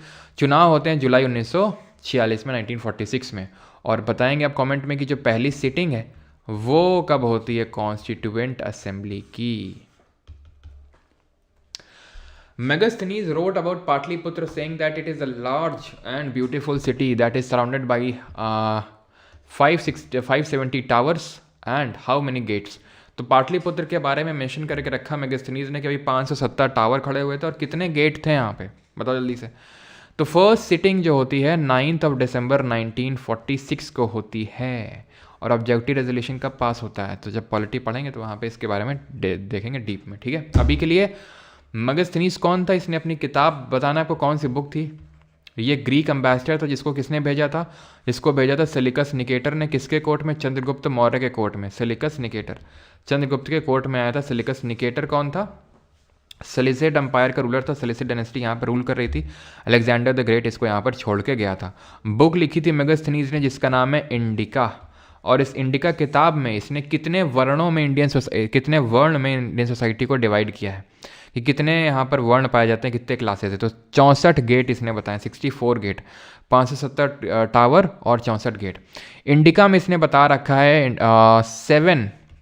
7 क्लास 7 वर्ण जो भी आप बोलना चाहें, इसमें इंडियन सोसाइटी को इसने डिवाइड किया है। ठीक, कौन कौन से 7 वर्ण पता होना चाहिए। एमटीएस के पेपर में अभी पूछा गया था। ठीक है, तो पता होना चाहिए। कैसे याद करते हैं हम इसको? पीसीएस 2 और आखिरी में कौन आ जाएगा? आखिरी में आ जाएंगे काउंसिलर। ठीक है, तो कौन कौन है ये सब? पी से है कौन? पी से ले भूल गए। पी से कौन था? पी से कौन था? कौन था भाई पी से? चलो सी से तो कल्टीवेटर थे, एकदम से दिमाग से चला गया। पी से कौन था यार? सी से तो कल्टीवेटर हो जाएगा यानी कि फार्मर। और एस से हो जाएगा आपका कौन? एस से हो जाएगा सोल्जर। ठीक है, टी से हो जाएगा ट्रेडर। पी से यार क्या था? कौन था पी से? पी से कौन था? Philosopher. Yes yes yes yes yes, ठीक है, फिलोसोफर था। कल्टीवेटर यानी कि फार्मर। ठीक है, और एस से सोल्जर नहीं यार, एस से तो वो होगा ना, क्या बोलते हैं उसको? शेफर्ड। सोल्जर का है तो वॉरियर आएगा अभी सोल्जर में। ठीक है, शेफर्ड जो भेड़े चराता है। ट्रेडर ये हो जाएगा आपका वॉरियर जो युद्ध लड़ता है। ओ से आ जाएगा ओवरसीयर और सी आ जाएगा काउंसिलर। तो पीसीएस 2 याद करना है। पूछ लेता है कि पहले में क्या था, दूसरे में एमटीएस में पूछा गया था, 7वें में क्या है? तो 7वें में काउंसिलर है। टीपू सुल्तान कब रूलर बना मैसूर का? तो टीपू सुल्तान अगर आपको याद हो तो 4 एंग्लो मैसूर वॉर हुए थे। याद है आपको? 4 एंग्लो मैसूर वॉर हुए थे। उसमें जो दूसरा मैसूर वॉर हुआ था 1780 में जो शुरू हुआ था, 84 में ख़त्म हुआ था, उसी बीच में हैदर अली की डेथ हो जाती है 82 में। और जब डेथ हो जाती है तो टीपू सुल्तान रूलर बन जाता है मैसूर का, जो सेकंड एंग्लो मैसूर वॉर को कैरी ऑन करता है। इसके एंड में कौन सी ट्रीटी साइन हुई थी? पहला एंग्लो मैसूर वॉर कब होता है? तो ये होता है 1767 से लेके 67 से लेके 69 के बीच में। ट्रीटी ऑफ कौन सी? मद्रास। हाँ ठीक है, ट्रीटी ऑफ नहीं ट्रीटी ऑफ मद्रास से ये ख़त्म होता है। और ठीक है, ट्रीटी ऑफ मद्रास से। ये ट्रीटी ऑफ मैंगलोर से। एंड देन होता है थर्ड वाला कब होता है? 1791-92 के टाइम पे होता है। और ये ट्रीटी ऑफ सेरिंगपट्टम से ख़त्म होता है। ठीक है, और ट्रीटी ऑफ सेरिंगपट्टनम से ख़त्म होता है। और क्या याद करना है? चौथा वाला होता है जहाँ पे टीपू सुल्तान की डेथ हो जाती है 1799 में। टीपू डाइड। और जब टीपू की डेथ हो जाती है तो क्या होता है? इस मैसूर किंगडम में वुडयार्ड डायनेस्टी को रिस्टोर कर दिया जाता है। उनसे जबरन सबसिडियरी अलायंस को साइन करवा लिया जाता है। सबसिडियरी अलायंस सभी को पता है ना? 1798 में आती है आपकी सहायक संधि, सबसिडियरी अलायंस। कौन लाता है इसको? कौन लाता है और कौन कौन इसको एक्सेप्ट करता है? तो लाता है इसको वेलेस्ली। वैसे तो ये ब्रेन चाइल्ड था फ्रेंच गवर्नर जनरल डुप्ले का, लेकिन लाता वेलेस्ली है। सबसे पहले निज़ाम ऑफ हैदराबाद जो है इसको एक्सेप्ट करते हैं। कब? 1798 में, 1798 में। देन मैसूर और तंजौर ये दोनों एक ही साल में, दैट इज 1799 में। देन आता है अपना अवध। कब? 1801 में, 1801 में। देन आते हैं पेशवा, भी इसको साइन करना पड़ता है 1804 में। क्यों साइन करना पड़ता है इनको? क्योंकि भैया जो पेशवा थे मान नहीं रहे थे। पेशवा जो थे इन्होंने 1802 में, अगर याद हो तो, जो बाजीराव दी सेकंड थे, रघुनाथ राव के बउआ मतलब बेटे, ठीक है, तो ये चले गए थे ब्रिटिशर्स के साथ और इन्हें ट्रीटी ऑफ बसाइन साइन कर ली थी 1802 में। और इसके तहत ब्रिटिशर ने बोला था कि ठीक है तुमको पेशवा बनवाएंगे लेकिन तुम्हें भी हमें कुछ देना पड़ेगा। तो बदले में सबसिडियरी अलायंस तो साइन करना ही पड़ा इनको, फिर करना ही पड़ेगा, है ना। The city of dash was located on Khadir Bet, also known as Bate, in the run of Kutch, where was fresh water and fertile soil। तो याद करो भैया, खादीर बेट याद आया कुछ? खादीर बेटियस वो अलग है आपका, वो डॉक्ट्रिन ऑफ लैब्स है, वो नहीं होगा तो आगे देखेंगे, ठीक है। हाँ, इसकी पीडीएफ मिलेगी बिल्कुल भैया, इसकी पीडीएफ मिलेगी निर्भय जी, आप क्यों चिंता कर रहे हैं। बिठूर कानपुर में बाद में इनको भेज दिया गया था, बिल्कुल सही। किसने ऐड किया? किंग मेकर ने, ठीक है। किंग मेकर के नाम से किसको जानते थे? सैयद ब्रदर्स को, है ना। तो बाद में इनको बिठूर भेज दिया गया था, जो कानपुर में पड़ता है आपके गंगा नदी किनारे। इन्हीं के अडॉप्टेड सन थे नाना साहेब, जिन्होंने 1857 के रिवोल्ट को लीड किया था फ्रॉम कानपुर। तो सिटी ऑफ धौलावीरा आंसर हो जाएगा ऑप्शन नंबर सी, जो 3 पार्ट में डिवाइडेड है ना। सारी चीज़ें हम पहले ही देख चुके हैं। और हड़प्पा किसने फाउंड करी थी? 1921 में। और आर्कियोलॉजिकल सर्वे ऑफ इंडिया का चेयरमैन कौन था इस टाइम पे, जब हड़प्पा और मोहनजोदारो की डिस्कवरी हुई थी 1922 में। हड़प्पा की अगर बात करेंगे तो ये आपका रावी नदी के किनारे, और मोहनजोदारो आपका इंडस रिवर के किनारे। हड़प्पा और मोहनजोदारो जब एक्सकेवेशन हुआ था तो वो इस टाइम पे आपके जॉन मार्शल, ठीक है, जॉन मार्शल क्या थे? एएसआई के चेयरमैन थे। वैसे फर्स्ट चेयरमैन कौन थे आर्कियोलॉजिकल सर्वे ऑफ इंडिया के? जिनको हम जानते हैं अलेक्जेंडर कनिंघम के नाम से, ठीक। In which year was the VPA passed in India? तो भारत में वीपीए कब पास हुआ? 1878। खत्म क्वेश्चन है। How many Sanskrit plays were written by Harshavardhana ने कितने संस्कृत नाटक लिखे? 3, 2, 5 या 4? तो हर्षवर्धन ने कौन कौन से लिखे थे? नागनंदा,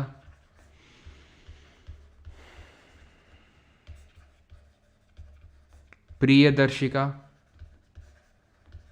और रत्नावली, ये 3 उन्होंने लिखे थे, ऑप्शन नंबर ए। और हर्षचरित्र तो लिखी थी बाण भट्ट ने।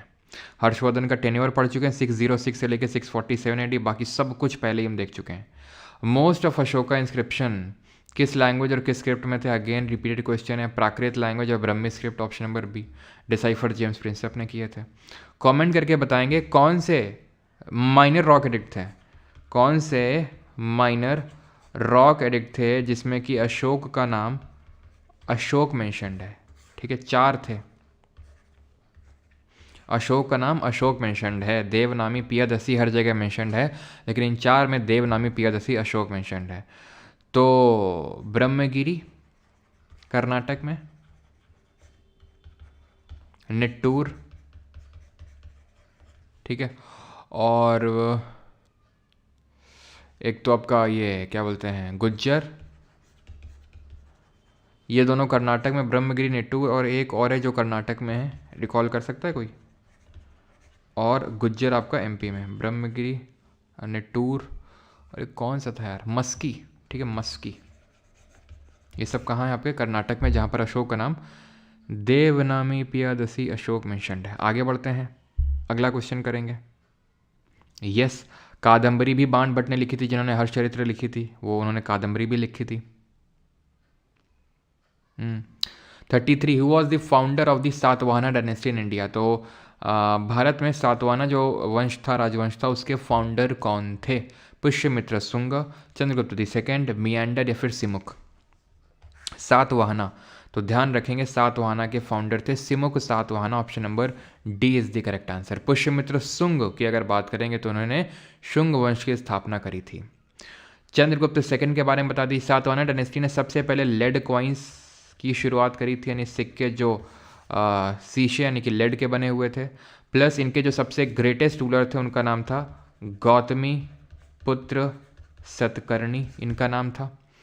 और इनकी कैपिटल क्या हुआ करती थी? इनकी कैपिटल होती थी प्रतिष्ठान या फिर पैठान, ठीक है, प्रतिष्ठान या फिर पैठान इनकी कैपिटल थी। सातवाहना डायनेस्टी ने लैंड डोनेशन सबसे पहले स्टार्ट किया था, ब्राह्मण्स को लैंड डोनेट करने का काम। ये माना जाता है कि ये कनवा की जगह पे आए थे। कनवा कौन थे?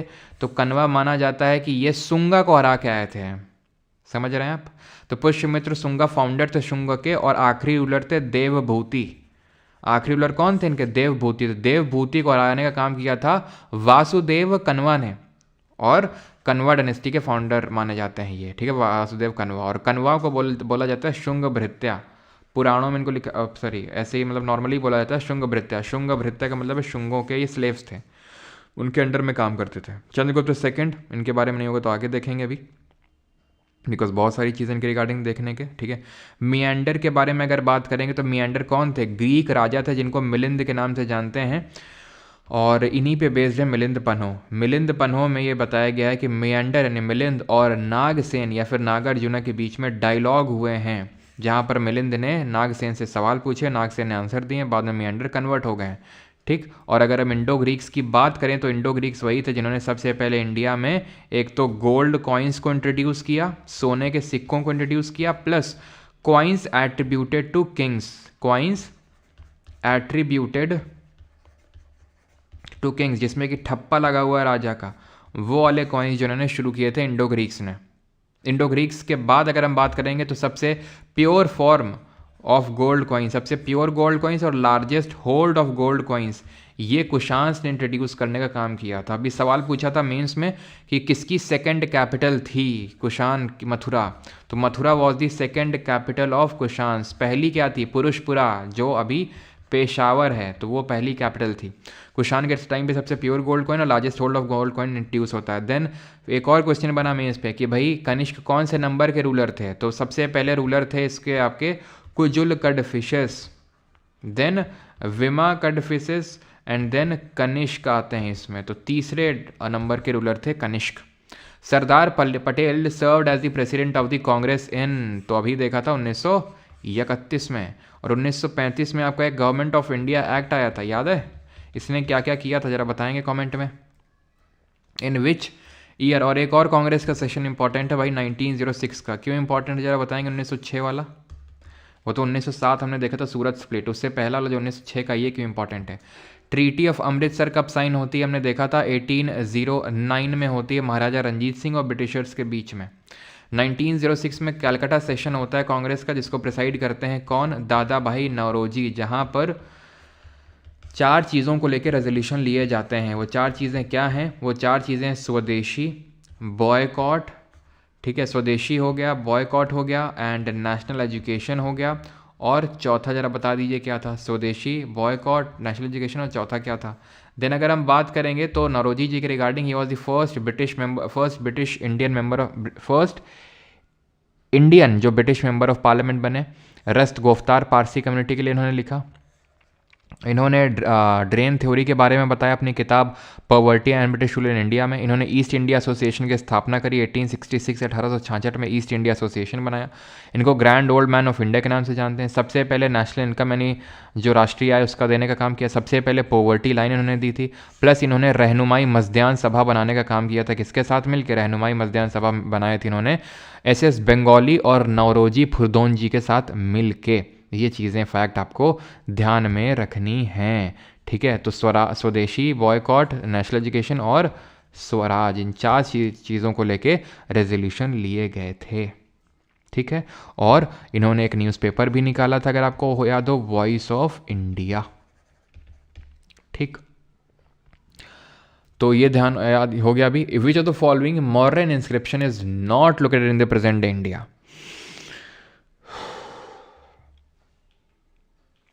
तो निम्नलिखित में से कौन सा मौर्य शिलालेख वर्तमान भारत में स्थित नहीं है? कांधार, गिरनार, कलसी या फिर मस्की?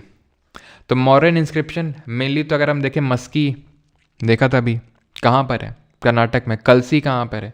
ये उत्तराखंड में। गिरनार कहाँ पे है? गुजरात में, है ना? और इसी को ही हम, अगर आपको याद हो तो, जूनागढ़ रॉक इंस्क्रिप्शन के नाम से जानते हैं, जिसमें कि क्या लिखा हुआ है?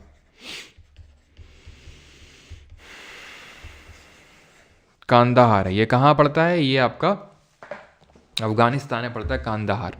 और गिरनार ये जूनागढ़ रॉक इंस्क्रिप्शन है यहाँ पर, और गुजरात में। और इसमें लिखा हुआ है कि भाई जो सुदर्शन लेक है उसको रिपेयर करवाया गया। तो सुदर्शन लेक को बनवाया किसने था? तो सुदर्शन लेक को कंस्ट्रक्ट करने का काम सबसे पहले तो किया था पुष्यगुप्त वैश्य ने। पुष्यगुप्त वैश्य, जो कि मौर्य डायनेस्टी के अंडर में ये एक काइंड ऑफ हम बोल सकते हैं कि ऑफिसर थे। तो चंद्रगुप्त मौर्य के ऑर्डर्स में इन्होंने इसको बनवाया था। इसको रिपेयर करने का काम, ध्यान रखना, ये 3 लोगों ने किया। सबसे पहले तो अशोक ने, देन इसको रिपेयर करने का काम किया था रुद्रदमन ने, जो शाका रूलर थे, एंड देन बाद में स्कंदगुप्त, जो कि गुप्त डायनेस्टी के रूलर थे। स्कंदगुप्त के रिगार्डिंग क्या चीज़ आपको याद आनी चाहिए कि इन्होंने हून, जो एक सेंट्रल एशियन ट्राइब थे, उसके अटैक को यहाँ पे सक्सेसफुली रेजिस्ट किया। तो रुद्रदमन, रुद्रसेन से कंफ्यूज मत करना, ये साका डायनेस्टी के रूलर हैं। रुद्रसेन, ठीक है, रुद्रसेन दी सेकंड वो थे आपके जो वकाटक डायनेस्टी के रूलर थे, जिनसे शादी हुई थी चंद्रगुप्त सेकंड की बेटी प्रभावती गुप्ता की। और ध्रुवसेन थे वो जिन्होंने अपनी बेटी की शादी करी थी।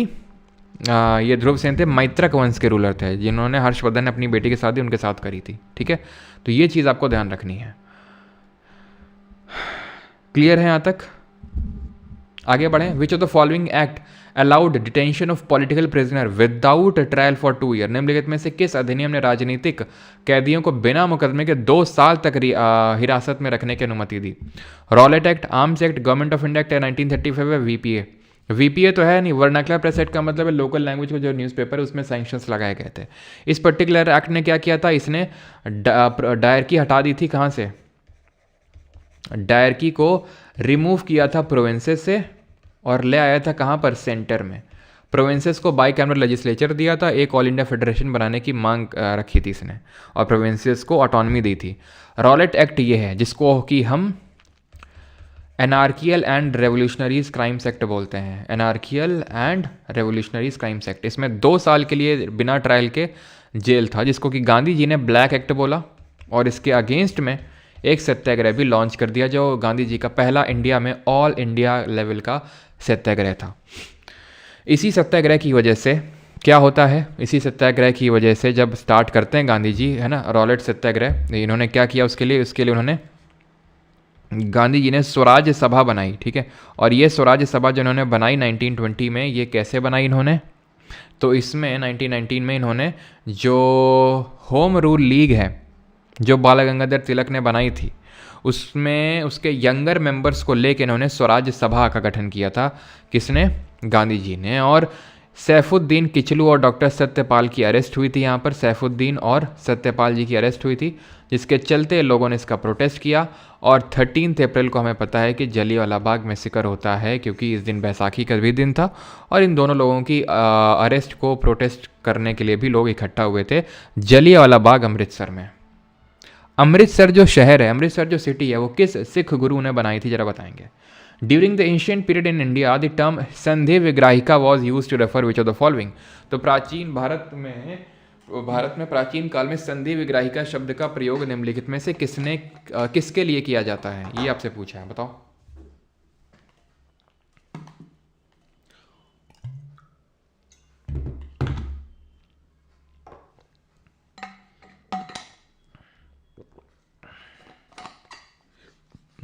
वो भी ऐश्वर्या शिट देखेंगे भी, है ना,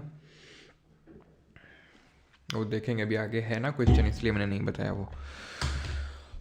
चलो भाई, तो संधि का मतलब होता है ट्रीटी। ठीक है, ट्रीटी कब होती है? जब लड़ाई होती है। तो minister of war and peace ये होते हैं हमारे ऑफिस, मतलब जो हाईएस्ट जो पनिशमेंट वगैरह देते हैं, Mahadanda Nayaka, officer of justice. Kumar Amatya कौन होते हैं? कुमार अमर्त्य होते हैं इम्पॉर्टेंट ऑफिसर। और ये तीनों पोस्ट होल्ड करने का काम किसने किया था, बताओ तो जरा। और नगर श्रेष्ठी लेकिन होल्ड नहीं किया था। नगर श्रेष्ठी कौन होता है? तो ये तीनों पोस्ट होल्ड किया था हरिसेन ने। हरिसेन कौन थे? तो हरिसेन थे समुद्रगुप्त के कोर्ट पैरट। समुद्रगुप्त कौन थे? समुद्रगुप्त ही थे नेपोलियन ऑफ इंडिया, जिनसे कि कौन सा प्रशस्ति संबंधित है जो हरिसेन ने कंपोज किया था इनके लिए? नगर श्रेष्ठी होता है चीफ बैंकर, उसको हम नगर श्रेष्ठी बोलते हैं। और ये जो प्रशस्ति है वो है प्रयाग प्रशस्ति, जो कंपोज किया था हरिसेन ने समुद्रगुप्त के लिए, जिसमें लिखा था कि ये बैटल जितने भी जीते 24 बैटल, वो एक भी नहीं हारे, इसलिए इनको विंस्टर आर्थर स्मिथ ने, वी एस स्मिथ ने नेपोलियन ऑफ इंडिया बोला था समुद्रगुप्त। समुद्रगुप्त के टाइटल क्या हैं? कविराज हैं, सर्वराजोछेत्ता हैं, और ये कॉइन्स में वीणा बजाते हुए दर्शाए गए हैं। Which Gupta ruler was known for defeating the Shakas in western region, assuming the title of Vikramaditya? किसने शाकास को हरा के और विक्रमादित्य का टाइटल लिया? तो ये कौन थे? कुमारगुप्त फर्स्ट थे, समुद्रगुप्त थे, चंद्रगुप्त फर्स्ट थे, या फिर चंद्रगुप्त सेकंड? तो कुमारगुप्त ने एक यूनिवर्सिटी बनाई थी, वो कौन सी यूनिवर्सिटी थी बताएंगे?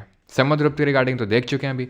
चंद्रगुप्त दी फर्स्ट भी नहीं होंगे, बिकॉज इन्होंने क्या टाइटल लिया था? इन्होंने टाइटल लिया था महाराजा धीराज। ठीक है, जो ईशान वर्मन ने लिया था, महाराजा धीराज, महाराजाओं राजा के राजा महाराजा धीराज। इन्होंने शादी करी थी कुमार देवी के साथ, जो कि एक लिच्छवी प्रिंसेस थी। चंद्रगुप्त दी सेकंड सही आंसर होगा, बिकॉज इन्होंने किया क्या था, अपनी बेटी प्रभावती गुप्ता की शादी कर दी थी किसके साथ, रुद्रसेन जो सेकंड थे उनके साथ कर दी थी, जो कि वकाटक डायनेस्टी के रूलर थे। वकाटक यहाँ पे रूल कर रहे थे, यहाँ शक थे, तो यह गुप्ता थे। तो हुआ क्या, इनकी डेथ हो गई कुछ टाइम बाद, बहुत ही जल्दी। तो प्रभावती गुप्ता थ्रोन पे बैठ गई। यहाँ पर गुप्ता हैं, इनके पापा हैं, तो दोनों लोग मिल गए और दोनों लोगों ने मिलकर शाकास को हरा दिया यहाँ पर। ठीक, कुमार गुप्त ने बनाई थी नालंदा यूनिवर्सिटी। ठीक, और चंद्रगुप्त टू से ही संबंधित है आपका मेहरौली आयरन पिलर इंस्क्रिप्शन, जो कि कहाँ पर है अभी प्रेजेंट डे, दिल्ली में, और इन्हीं से रिलेटेड है आपका कौन सी केव्स हैं जो आपकी विदिशा मध्य प्रदेश में आपको देखने को मिलेंगी, उदयगिरी केव्स। ठीक है, उदयगिरी खंडगिरी है ओडिशा में, ये उदयगिरी की केव्स हैं जो कि आपको देखने को मिलेंगी कहाँ पर, मध्य प्रदेश में, जहाँ पर भगवान विष्णु का जो वराह अवतार है, ग्रेट बोर जिसको हम बोलते हैं, वो इसकी वॉल्स में बना हुआ है। क्लियर है, आगे बढ़ते हैं। और इन्होंने ही चंद्रगुप्त सेकंड अपने भाई राम गुप्ता की शादी करके उनकी वाइफ से शादी करी थी। वो क्यों करी थी वो हमने पूरा पढ़ा था हिस्ट्री में, राइट। मेहरौली पिलर बिल्कुल सही है। अच्छा बताओ, आईहोल पिलर इंस्क्रिप्शन किससे एसोसिएटेड और वो किसने कंपोज किया था, आईहोल वाला? पानी पी लो सर, थक गए हो आप। अच्छा भाई पानी नहीं, हम तो मौसमी का जूस पीते हैं बस। Indian Muslims launch the Khilafat movement under the leadership of dash, popularly known as Ali brothers. तो इंडियन मूवमेंट्स ने खिलाफत आंदोलन लॉन्च किया था। तो ये मूवमेंट का लेने देना इंडिया से नहीं था, कहाँ से था? ये मूवमेंट का लेना देना था टर्की से। फर्स्ट वर्ल्ड वॉर जो 1914 से 18 के बीच में हुआ था, इसमें जो टर्की वाली साइड थी उसकी हार हो गई थी और ब्रिटेन वाली साइड की जीत हो गई थी। तो ब्रिटेन ने क्या किया, टर्की से जो खलीफा थे उनको डिसबैंडन कर दिया। ठीक है, मतलब कि हटा दिया यहाँ से, और टर्की में बैठते थे खलीफा, ठीक है, जो सबसे बड़े रिलीजियस गुरु होते थे मुस्लिम्स के। तो सारे मुस्लिम चिढ़ गए, ठीक है, और उसकी वजह से इंडिया में यहाँ पर खिलाफत आंदोलन लॉन्च होता है 1919 में। आपको पता होना चाहिए कि ऑल इंडिया खिलाफत कमेटी ये कहाँ पर बनती है, ये बनती है मार्च 1919 में बॉम्बे में। ठीक है, और ऑल इंडिया खिलाफत कॉन्फ्रेंस होती है नवंबर 1919 में। ठीक है, ये ध्यान रखेंगे, ये होती है दिल्ली में। और इसको कौन प्रिसाइड करते हैं? गांधी जी इसको प्रिसाइड करते हैं। बाद में गांधी जी ने नॉन कोऑपरेशन मूवमेंट यानी एनसीएम लॉन्च किया था और उसको मर्ज कर दिया था किसके साथ? खिलाफत के साथ। तो खिलाफत के लीडर कौन थे? मौलाना मोहम्मद अली और शौकत अली। और कौन कौन थे? मौलाना अबुल कलाम आज़ाद थे, हसरत मोहानी थे, ये दो नाम भी याद रखेंगे। ठीक है। The Simon commission appointed in 1927 was criticise in India because 1927 में नियुक्त साइमन कमीशन की भारत में आलोचना की गई। क्यों? It recommended constitutional reforms for India. It did not include any Indian members. It proposed to divide India into two separate countries. It recommended the withdrawal of British rule from India. तो Simon commission 1919 का जो government of India act था, जिसको हम किस नाम से जानते हैं? Montagu Chelmsford reforms. और 1909 का जो इंडियन काउंसिल्स एक्ट है, इसको किस नाम से जानते हैं? तो ये जो 1919 वाला है, जिसको साइमन कमीशन जिसमें ये एक प्रोविजन था कि 10 साल बाद एक कमीशन अपॉइंट होगा to review the constitutional development of the this particular act. लेकिन ये 10 साल बाद ना बन के 8 साल बाद इस कमीशन को बनाया गया। साइमन कमीशन, जॉन साइमन इसका चेयरमैन था। और 1928 में ये इंडिया में आता है। इसका पूरी तरह से प्रोटेस्ट होता है, बॉयकॉट साइमन गो बैक के नारे लगते हैं। ठीक है, यूसुफ मेहरल्ली ने ये साइमन गो बैक का नारा दिया था। किसने? यूसुफ मेहरल्ली ने। और इसलिए बॉयकॉट किया जाता है बिकॉज इसमें कोई भी इंडियन मेंबर नहीं था। 7 मेंबर थे इसमें, 7 में कोई भारतीय नहीं था। ठीक है, कोई इंडियन नहीं था। और इसी के प्रोटेस्ट के चलते लाला लाजपत राय की लाठी चार्ज से डेथ हो जाती जब साइमन गो बैक के नारे लगा रहे थे, प्रोटेस्ट को लीड कर रहे थे। जेम्स स्कॉट ने उनकी लाठी चार्ज से हत्या कर दी। और गलती से फिर भगत सिंह, सुखदेव और राजगुरु जी ने सॉन्डर्स को मार डाला था। और इसी को ही हम बोलते हैं लाहौर कंस्पिरेसी केस, जिसको लेके इन लोगों को फिर फांसी होती है। अगर हम बात करेंगे इसके बाद जो इस टाइम पे सेक्रेटरी था बर्किन हेड, उसने इंडियंस को चैलेंज किया था कि अगर प्रोटेस्ट कर रहे हो तो फिर इंडियन नेशनल कांग्रेस को चैलेंज किया था कि बना लो अपना कॉन्स्टिट्यूशन, तुम बता दो कैसा होना चाहिए और सब लोग उसको एक्सेप्ट कर लें। तो फिर नेहरू रिपोर्ट आई थी, कांग्रेस ने एक कमेटी बनाई थी मोतीलाल नेहरू की चेयरमैनशिप में और उसने नेहरू रिपोर्ट दी थी। इसी टाइम पे जिन्ना ने अपने जो 14 पॉइंट है 14 पॉइंट्स वो दे के रखे थे। ठीक है, तो 1909 का जो इंडियन काउंसिल्स एक्ट है उसको हम जानते हैं मॉर्ले मिंटो रिफॉर्म्स के नाम से।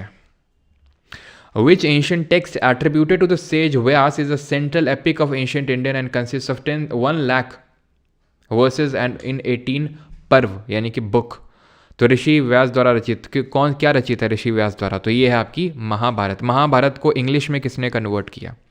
बिल्कुल सही है, जो इंडियन काउंसिल एक्ट है 1909 वाला, ठीक है, इसने क्या किया था? सबसे पहले सेपरेट इलेक्टोरेट लेके आया था, ये पृथक निर्वाचन लेके आया था ये, है ना, मुस्लिम्स के लिए।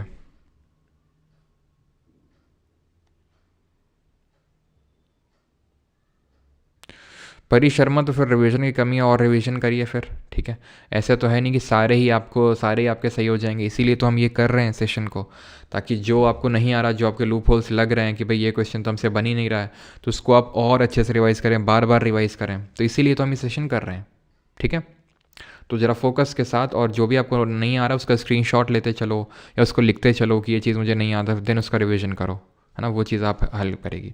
तो कल पढ़ा था हम लोगों ने, चार्ल्स विल्किंस ने इसको इंग्लिश में कन्वर्ट किया था। रामायण अगर आपको याद हो, रामायण है ना, अब्दुल कादिर बदौनी और अबुल फजल, याद आया नाम? तो किस महाभारत को तो रज़्मनामा के अंडर में इसको कन्वर्ट किया था अब्दुल कादिर बदौनी और अबुल ये फैज़ी ने, और रामायण को अब्दुल कादिर बदौनी ने ट्रांसलेट किया था, किसमें?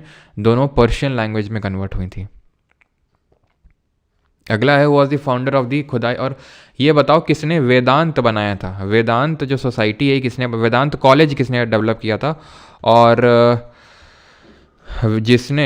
जिन्होंने बनाया था कॉलेज ये, ठीक है, 1815 या 1815 में उन्होंने वेदों को बंगाली में कन्वर्ट किया था। Who was the founder of खुदाई खिदमतगार? खुदाई खिदमतगार के संस्थापक कौन थे? जिन्ना थे, मौलाना आज़ाद थे, सैयद अहमद खान थे, फिर खान अब्दुल गफ़ार खान थे।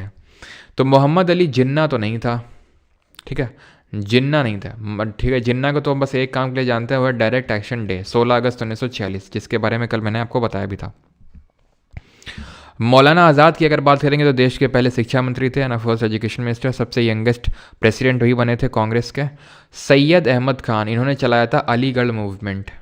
सर सैयद अहमद खान ने क्या चलाया था? अलीगढ़ मूवमेंट चलाया था 1875 में, 1875 में। और इन्होंने बनाया था क्या? इन्होंने बनाया था मोहम्मडन एंग्लो ओरिएंटल कॉलेज, जो बाद में कब बनाया? 1875 में, वो 1921 में अलीगढ़ मुस्लिम यूनिवर्सिटी बनता है। खान अब्दुल गफ़ार खान सही आंसर होगा। इन्होंने खुदाई खिदमतगार, यानी कि खुदा का मतलब क्या होता है? गॉड, ठीक है, तो गॉड्स की सोसाइटी एक तरह से बनाई थी। और इन्होंने चलाया था रेड शर्ट मूवमेंट, इसके थ्रू क्या चलाया था? लाल कुर्ती आंदोलन चलाया, रेड शर्ट मूवमेंट। प्लस इसीलिए इनको जानते किस टाइम पे? तो ये CDM जो सिविल डिसोबीडियंस मूवमेंट जो गांधी जी ने 1930 में लॉन्च किया था, उसको इन्होंने जो NWFP वाला रीजन है, यानी कि जो पेशावर वाला क्षेत्र है, वहाँ पर इसको लीड किया था। और इसीलिए इनको फ्रंटियर गांधी यानी कि सीमांत गांधी के नाम से भी जानते हैं। और इनको भारत रत्न भी मिल चुका है। 2 गैर भारतीय आज तक हुए हैं जिनको भारत रत्न मिला है, भारत का हाईएस्ट सिविलियन अवार्ड, और उनमें से एक ये एक है। दूसरे कौन है आप बताएंगे, ठीक। वेदांत कॉलेज 1815 ये सेटअप करते हैं राजा राम मोहन रॉय, जिन्होंने वेदों को बंगाली में कन्वर्ट किया था। Who among the following is the wife of Chandragupta the first? की वाइफ कौन है? तो हमने देखा था लिच्छवी प्रिंसेस हैं ये, Kumar Devi, option number first. Rowlatt Act of 1919 granted the British colonial government the power to arrest and detain Indians without trial. Who was the British Viceroy of India at that time? तो उस time पे British viceroy कौन था? बहुत आसान है, क्योंकि अगर आपको याद हो, जैसे कि अभी मैंने बोला कि इंडियन काउंसिल एक्ट ऑफ 1909 को हम मॉर्ले मिंटो रिफॉर्म के नाम से जान रहे हैं, और मिंटो को फादर ऑफ इंडियन कम्युनलिज्म के नाम से भी जानते हैं। क्यों? क्योंकि मॉर्ले उस समय सेक्रेटरी था, मिंटो उस समय वॉइसरॉय था। उसी तरह 1919 का जो गवर्नमेंट ऑफ इंडिया एक्ट आता है, उसको हम मॉन्टैग्यू चेल्मसफोर्ड रिफॉर्म्स के या फिर केल्मसफोर्ड रिफॉर्म्स के नाम से जानते हैं, क्योंकि मॉन्टैग्यू था आपका सेक्रेटरी और केल्मसफोर्ड था आपका वॉइस रॉय। तो बड़ा आसान से ऑप्शन नंबर डी। इरविन के टाइम पे क्या क्या हुआ था? तो इरविन के टाइम पे पहली आरटीसी हुई थी, ध्यान रखना, दूसरी वाली जो आरटीसी हुई थी वो इरविन के टाइम पे नहीं हुई थी। वो किसके टाइम पे हुई थी जरा बताओ? क्योंकि पहली आरटीसी 1930 में हुई थी, इसके बाद गांधी इरविन पैक्ट साइन हुआ था, वो भी इरविन के टाइम पे हुआ होगा, ऑब्वियस सी बात है। फिर गांधी इरविन पैक्ट को एंडोर्स किया गया कराची में। देन जब तक सेकंड आरटीसी होती है तब तक इरविन जो है वॉइसरॉय चेंज हो जाता है और उसकी जगह पे कौन आ जाता है? विलिंगडन आ जाता है। करजन किसके लिए रिस्पॉन्सिबल माना जाता है? तो बंगाल पार्टीशन, बंगाल विभाजन के लिए रिस्पॉन्सिबल माना जाता है, जो कि कब होता है बंगाल पार्टीशन? तो ये जुलाई 1905 में अनाउंस होता है और अक्टूबर 1905 में 1905 को एनफोर्स यानी कि लागू हो जाता है ये करजन, ठीक है। और डलहौजी के टाइम पे तो क्या ही कहना, डलहौजी के टाइम पे क्या क्या हुआ था? तो एक तो डॉक्ट्रिन ऑफ लैप्स जिसको हड़प नीति बोलते हैं, ठीक है, तो सहायक संधि थी वो सब्सिडी अलायंस, और ये हड़प नीति। तो इसके तहत कौन कौन से स्टेट्स को ऑक्यूपाई किया था जरा बताओ? 17 हम पढ़ते हैं, संबलपुर, जैतपुर, उदयपुर, झांसी, नागपुर। डलहौजी के टाइम पे 1853 में पहली ट्रेन चलती है, पहली ये गुड्स कैरियर ट्रेन थी। कहाँ से कहाँ? बॉम्बे से थाने। कितनी डिस्टेंस ट्रैवल करी थी? इसी के टाइम पे वुड्स डिस्पैच आता है, वुड्स डिस्पैच आता है एजुकेशन का। इसी के टाइम पे पब्लिक वर्क डिपार्टमेंट ये इस्टेब्लिश हुआ था। इसी के टाइम पे ही पहली टेलीग्राफ लाइन डाली गई थी। इसी के टाइम पे ही जो एंग्लो सिख वॉर हुआ था पहला वाला, ठीक है, पहला जो एंग्लो सिख वॉर हुआ था वो भी इसी के टाइम पे हुआ था। और इसी ने किस स्टेट को बोला था it is like cherry which is just to be dropped in the mouth of the britishers? तो सतारा 1848, संबलपुर एंड जैतपुर 1849, उदयपुर 1852, ठीक है, और जैतपुर आपका 1853 और नागपुर आपका 1854।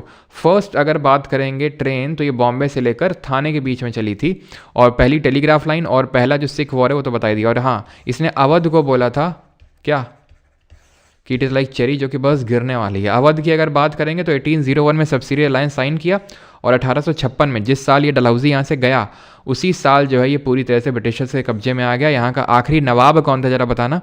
और डलहौजी के टाइम पे विडो रीमैरिज एक्ट पास हुआ था, ठीक है, विडो रीमैरिज एक्ट 1856 में पास हुआ था। और इसके बाद कौन आ गया वॉइस रॉय जरा बताओ, जो पहला वॉइस रॉय बन गया? अवध जो है नवाब वाजिद अली शाह, ये लास्ट नवाब था, वाजिद अली शाह। पहला नवाब कौन था? सादत खान बुरहानुल मुल्क, वो पहला नवाब था अवध का, ठीक है। और अवध के नवाब शाह आलम टू के साथ कौन सी ट्रीटी साइन करते हैं ब्रिटिशर, जल्दी से बताओ, ठीक है। तो विडो रीमैरिज एक्ट ये साइन होता है 1856 में, एंड देन इसके बाद आ जाता है कैनिंग, जो पहला वॉइसरॉय भी बनता है। अवध के साथ शाह आलम टू जो था, ठीक है, सॉरी शुजाउद्दौला, शाह आलम टू तो उस टाइम पे मुगल शासक था, शुजाउद्दौला। तो ट्रीटी ऑफ बक्सर साइन होती, sorry treaty of Allahabad sign होती है बैटल ऑफ बक्सर के बाद। ट्रीटी ऑफ इलाहाबाद कब साइन होती है? 1765 में। 1764 में बक्सर का युद्ध होता है, 1765 में इलाहाबाद की ट्रीटी साइन होती है। किसके साथ? जो उस टाइम का मुगल शासक शाह आलम सेकेंड था, और नवाब ऑफ अवध था शुजाउद्दौला, और जो मीर कासिम है वो तो भाग ही निकला था, ठीक है। और इसके तहत डुअल गवर्नमेंट शुरू किया था। ये ट्रीटी किसने साइन करी थी? रॉबर्ट क्लाइव ने। देन बाद में 1772 में जाके 1772 में वॉरेन हेस्टिंग ने इसी डुअल गवर्नमेंट को, जो बंगाल में था डुअल कंट्रोल टाइप, इसको ख़त्म करने का काम किया था। बक्सर का जो युद्ध हुआ था उसमें ब्रिटिश फोर्सेस को किसने लीड किया था? और बैटल ऑफ प्लासी में ब्रिटिश फोर्सेस को किसने लीड किया था? ये आप बताएंगे जल्दी से कॉमेंट में। अगला सवाल ये रहा आपकी स्क्रीन पर। हाँ परसिक्यूटर जी, वो 34 किलोमीटर ही होगा, ठीक है, 34 किलोमीटर। आगे बढ़ते हैं। Who renounce the knighthood on knowing about the Jallianwala Bagh massacre? Jallianwala Bagh हत्याकांड के बारे में जानने पर किसने नाइटहुड की पदवी त्याग दी? तो LLR, महात्मा गांधी। इन्होंने तो क्या लौटाया था? इन्होंने लौटाया था कैसरे हिंद, जो इनको किस टाइम पे मिला था? कैसरे हिंद किस टाइम पे दिया गया था? रविंद्रनाथ टैगोर, ऑप्शन नंबर सी।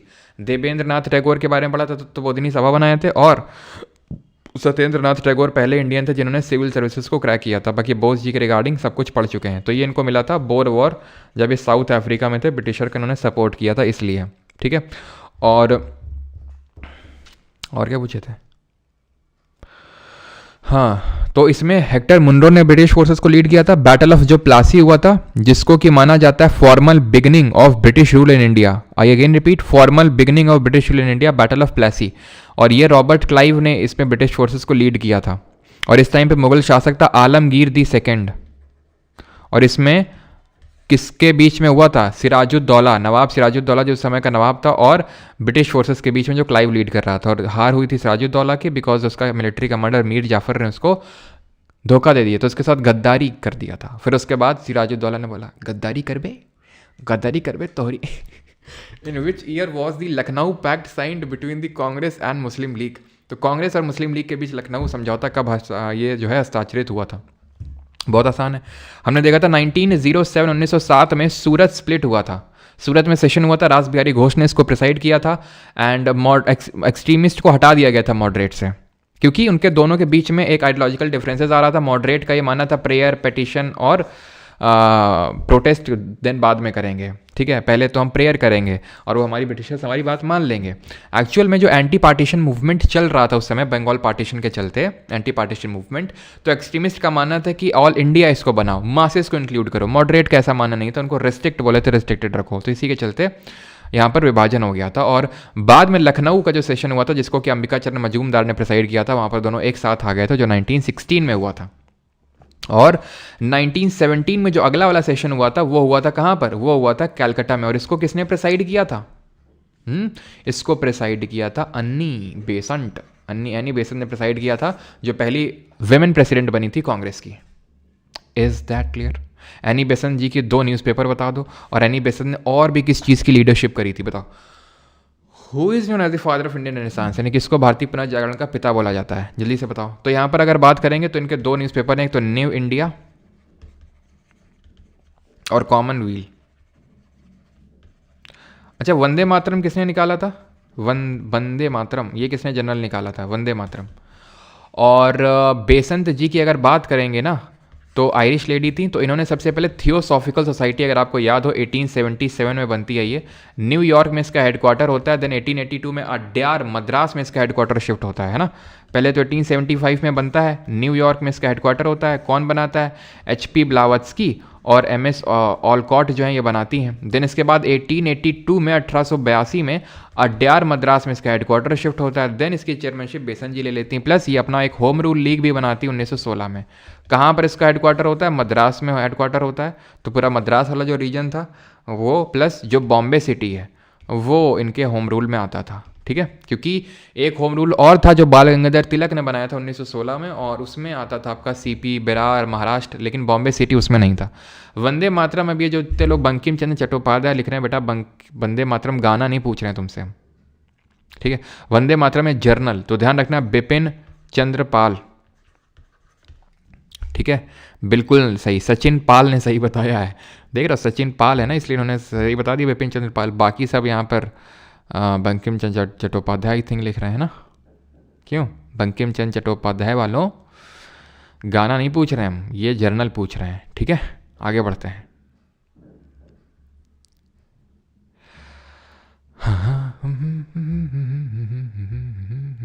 चलो भाई, तो आगे बढ़ते हैं यहाँ पर। Who is known as the father of Indian renaissance, तो आंसर क्या होगा? RRR, राजा राम मोहन रॉय, ठीक है। और ईश्वर चंद्र विद्यासागर देख चुके हैं कि इन्होंने, मतलब विडो रीमैरिज एक्ट इनकी एफर्ट्स के से पास हुआ था। अच्छा, एज ऑफ कंसेंट जो एक्ट पास हुआ था 1891 में, वो किसके एफर्ट के जैसे हुआ था? और रविन्द्रनाथ टैगोर तो पढ़ ही चुके हैं। Who among the following was the second ruler of Mauryan empire, तो निम्नलिखित में से कौन मौर्य साम्राज्य का दूसरा शासक था? अशोक, बृहद्रथ, चंद्रगुप्त मौर्य या फिर बिंदुसार? तो सेकंड रूलर पूछा जा रहा है। पहले रूलर थे चंद्रगुप्त मौर्य, जिन्होंने किसको हराया था? He defeated Dhanananda. Nanda dynasty के आखिरी रूलर थे ये। फाउंडर कौन थे? फाउंडर थे नंदा डायनेस्टी के महापद्मा नंद, ठीक है, फाउंडर थे। लास्ट रूलर थे धनानंद, और धनानंद को हराया था, और उसके बाद ये थ्रोन पे बैठे थे चंद्रगुप्त मौर्य। इनके बेटे थे कौन? बिंदुसार। बिंदुसार ने क्या मंगवाया था एंटियोकस I से? तो एंटियोकस I ऑफ सीरिया से मंगवाया था कि भैया अंजीर भेज दो, सूखे वाले भेजना, भिगो के मत भेजना। और वाइन डिस्लर बोला, वाइन डिस्लर को भी जरा भिजवा देना। एंटियोकस I भी लाइक ये बॉय ठीक है, और एक फिलोसोफर। तो ये जो है, तो फिलोसोफर तो नहीं भेजा था, ये दोनों चीज़ें भेज दी थी एंटियोकस वन ने। ठीक है, और इनके बेटे थे कौन? इनके बेटे थे अशोक। तो सेकेंड रूलर पूछा है, तो सेकेंड रूलर आपके बिंदुसार होंगे। Brihadratha was the last ruler जिसको हराया, जिनको हराया था पुष्यमित्र शुंग ने। और पुष्यमित्र शुंग ने शुंग वंश की स्थापना करी थी। पतंजलि उन्हीं के कंटेम्प्रेरी थे। पुष्यमित्र शुंग के ही बेटे थे अग्निमित्र, है ना। मालविका अग्निमित्र जो किताब है कालिदास की, वो इन्हीं पे आधारित है। और उनके शुंग वंश के आखिरी रूलर थे देवभूति, जिनको हराया था वासुदेव कन्वा ने। कन्वा वालों को बोलते हैं शुंग भृत्या। और उसके बाद आते हैं कौन कौन कौन कौन कौन आते हैं? सातवाना। ठीक, तो option number D. 50th, in which year did Cripps mission arrive in India? तो क्रिप्स मिशन भारत कब आता है? 1932। खत्म कब होगी क्लास? सुमित पात्रा। 1932, 1952, 1942, 1922। बस इसी कमेंट का तो मुझे इंतज़ार था। चलो भाई, 1942 पहले आंसर आ जाते हैं। महुआ पीना है तो बेटा तुम परसिक्यूटर समझ, सुधर जाओ नहीं तुमको परसिक्यूट कर देंगे अभी हम। क्रिप्स मिशन, तो क्रिप्स मिशन कब आया था? 1942 मार्च के महीने में आया था ये। ठीक है, then quit India movement launch हुआ था इसके फेलियर में। कब लॉन्च हुआ था क्विट इंडिया मूवमेंट, और इसको किस नाम से जानते हैं और कौन लीडर था इसका? तो क्रिप्स मिशन बोल रहा था कि भाई डोमिनियन स्टेटस लोगे, तो गांधी जी ने बोला निकल जाओ या तो नहीं बहुत मारेंगे। इट इज़ लाइक, क्या बोला था गांधी जी ने? It is like post dated cheque on a failing bank. तो इसको लॉन्च किया गया था 9 अगस्त 1942 को, और इसलिए इसको बोलते हैं अगस्त क्रांति। ठीक है, अगस्त क्रांति बोलते हैं। और 8 अगस्त को ग्वालिका टैंक बॉम्बे में इसको रेटिफाई किया गया था क्विट इंडिया रेजोल्यूशन को, ध्यान रखेंगे। क्विट इंडिया रेजोल्यूशन को ग्वालिका टैंक बॉम्बे में रेटिफाई करने का काम किया गया था। और यहाँ पर बाद में अरुणा असफ अली ने झंडा वंडा फहरा दिया था।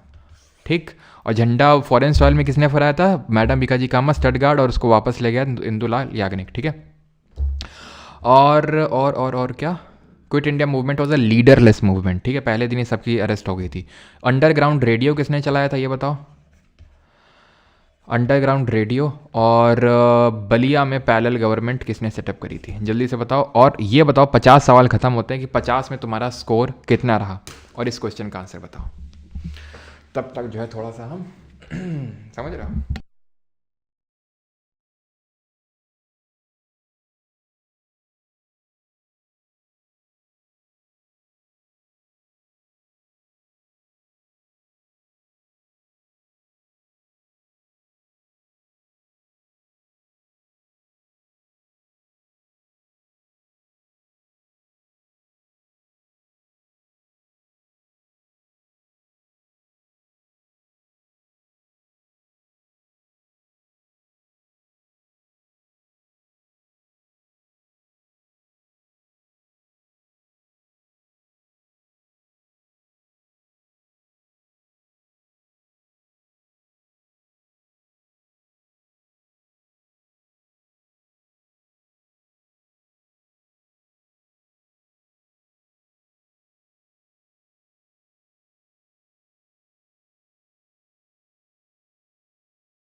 अभी काउंट आउट का है, नहीं करो तुम लोग हैं, जिसको देखो काउंट नहीं किया। 34 ही हुआ सर, कोई बात नहीं कार्तिक।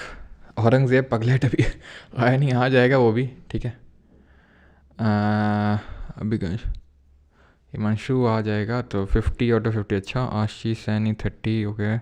प्रिया मिश्रा 5, 0 अमृत रॉय। बहुत सही बेटा, जरा इनके लिए अलग से तुम्हारे लिए अलग से प्रबंध किया गया है बेटा, है ना, क्लास के बाद। और अरे भाई रेलवे PYQ और सैड लोफी स्टेटस, ये कंटेंट आप करते रहो। ठीक है, आप ही करते रहो, रेलवे में भी हो जाएगा। सेम चीज़ पूछी जा रही यार, तुम जितने मैं क्वेश्चन करवा रहा हूँ, अब रेलवे का उठा के देख लो ना, शक हो तो PYQs। हिमाद्री जी फेब के शुरुआत में शुरू हो जाएगी। ठीक है, चलो कोई नहीं, स्टार्ट करते हैं अभी। तो उषा मेहता ने अंडरग्राउंड रेडियो चलाया था, और बलिया में चिट्टू पांडे। ठीक है, अब आते हैं अभिज्ञान शकुंतलम किसने लिखी? तो अभिज्ञान शकुंतलम, रुको जरा,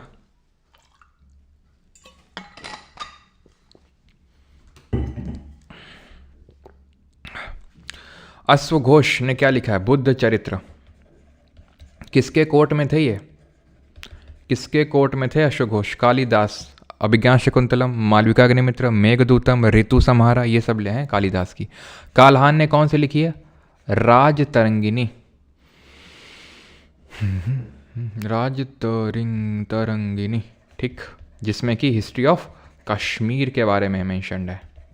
विशाख दत्त ने लिखी है मुद्र राक्षस, जिसमें कि जो मौर्य डायनेस्टी के रूलर उनको लोक क्लैन का बताया गया है, कुलीन वंश का बताया गया है। और कालिदास का तो याद रहेगा ना, मेघदूतम है ना, मालविकाग्निमित्र, ऋतु संहार। और बुद्ध, ये जो अश्वघोष हैं ये कनिष्क के कोर्ट में जो है थे ये कनिष्क। और कनिष्क कौन थे? जिन्होंने 4th बुद्धिस्ट काउंसिल को क्या किया था? पैटर्नाइज किया था, ठीक है। Kanishka was the 3rd ruler of the Kushan dynasty, और कनिष्क के टाइम पे pure form of gold coins introduce हुए थे। In which year? और जो कुषांस थे ये कौन सी ट्राइब वाले थे? ये कुषांस जो चाइना के पास पड़ती है, कौन सी ट्राइब से था ये ओरिजिनली?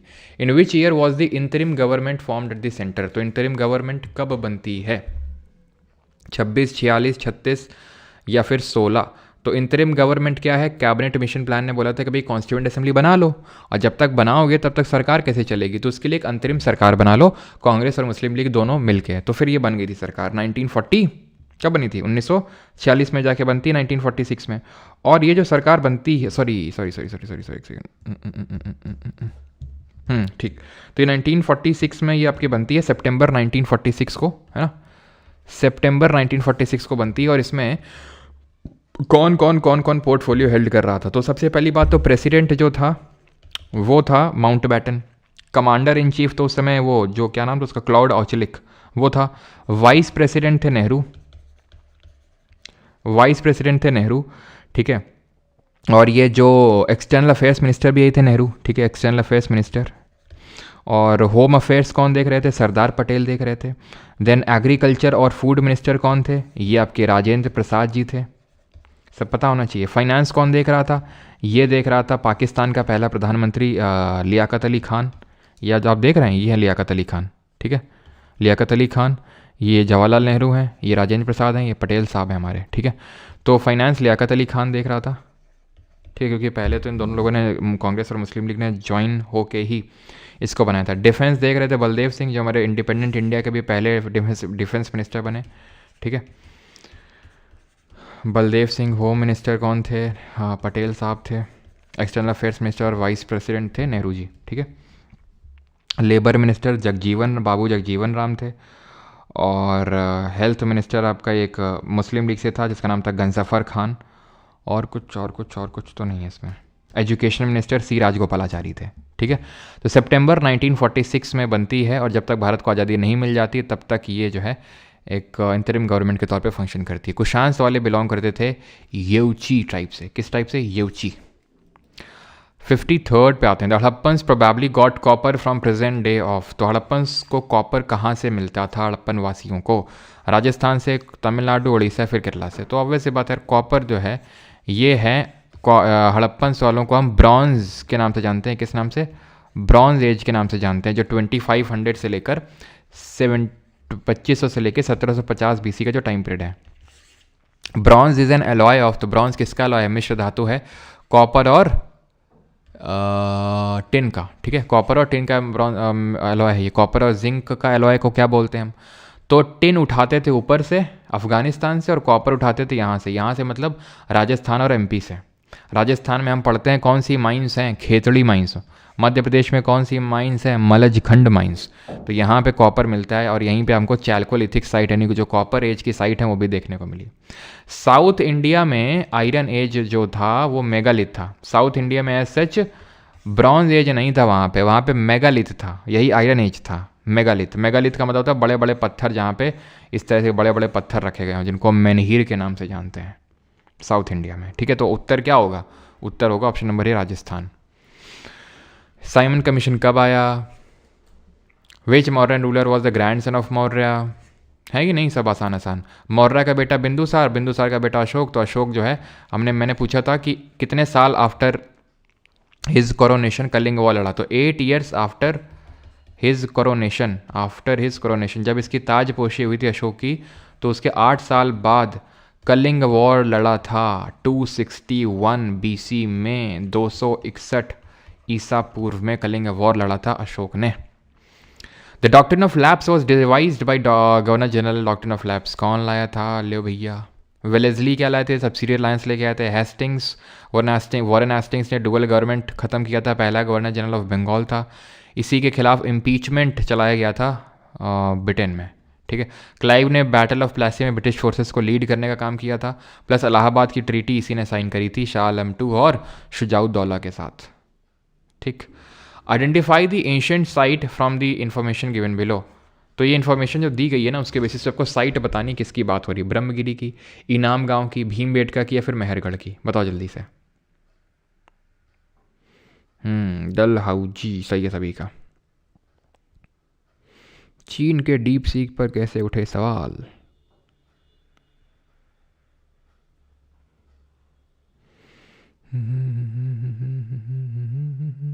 चलो, तो this is an old site with caves and rock shelter. भैया केव और रॉक शेल्टर देख के सीधा क्या मारना है, क्या मारना है? भीमबेटका। कहाँ पर है? मध्य प्रदेश में, जो भोपाल जगह पड़ती है उसी के पास में आपका भीमबेटका की जो केव्स हैं। इनाम गांव कहाँ है? ये आपका महाराष्ट्र में है। मेहरगढ़ पाकिस्तान में है। फर्स्ट एग्रीकल्चर के एविडेंस मिले। ये चालकोलिथिक साइट है। ब्रह्मगिरी, निट्टूर, याद है आपको, जहाँ पर अशोकन इंस्क्रिप्शन हमें देखने को मिला, जहाँ पर अशोक का नाम देवनामी पियादसी अशोक देखने को मिलता है। ब्रह्मगिरी, निट्टूर, मस्की, नॉट हस्की, हुंसगी था। हुंसगी आपका उत्तराखंड में है ना। चलो, clear. Which of the following statement is correct regarding Gautam Buddha. तो गौतम बुद्ध के रिगार्डिंग कौन सा कथन सही है?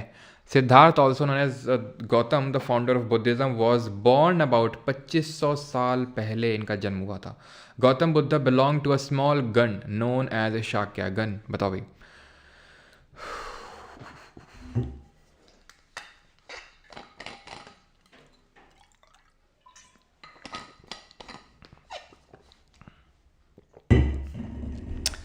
तो गौतम बुद्ध का बचपन का नाम सिद्धार्थ था, ठीक है। बॉर्न अबाउट 2500 साल पहले।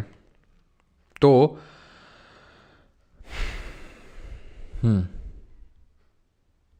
तो बुद्धा जी का जन्म कब हुआ था? तो जन्म इनका हुआ था 563 BC में रफली, ठीक है। आज 2025 है, तो अगर आप 500 साल रफली पहले जाओगे तो 2500 साल पहले पहुँचोगे। बिल्कुल सही बात है। अगर हम देखें तो पहला वाला सही होगा। Gautama Buddha belong to a small gana known as Shakya gana. तो शाक्य गण से बिलोंग करते थे, है ना, क्षत्रिय एक क्लैन से बिलोंग करते थे। इसके बाद उन्होंने गृह त्याग किया, जिसको कि हम महाभिनिष्क्रमण बोलते हैं। तो आंसर यहाँ पर क्या होगा? देख लिया करो, करेक्ट पूछा जाता है कि नॉट करेक्ट, ये बहुत इंपॉर्टेंट होता है। तो इन्होंने जो गृह त्याग किया उसको हम बोलते हैं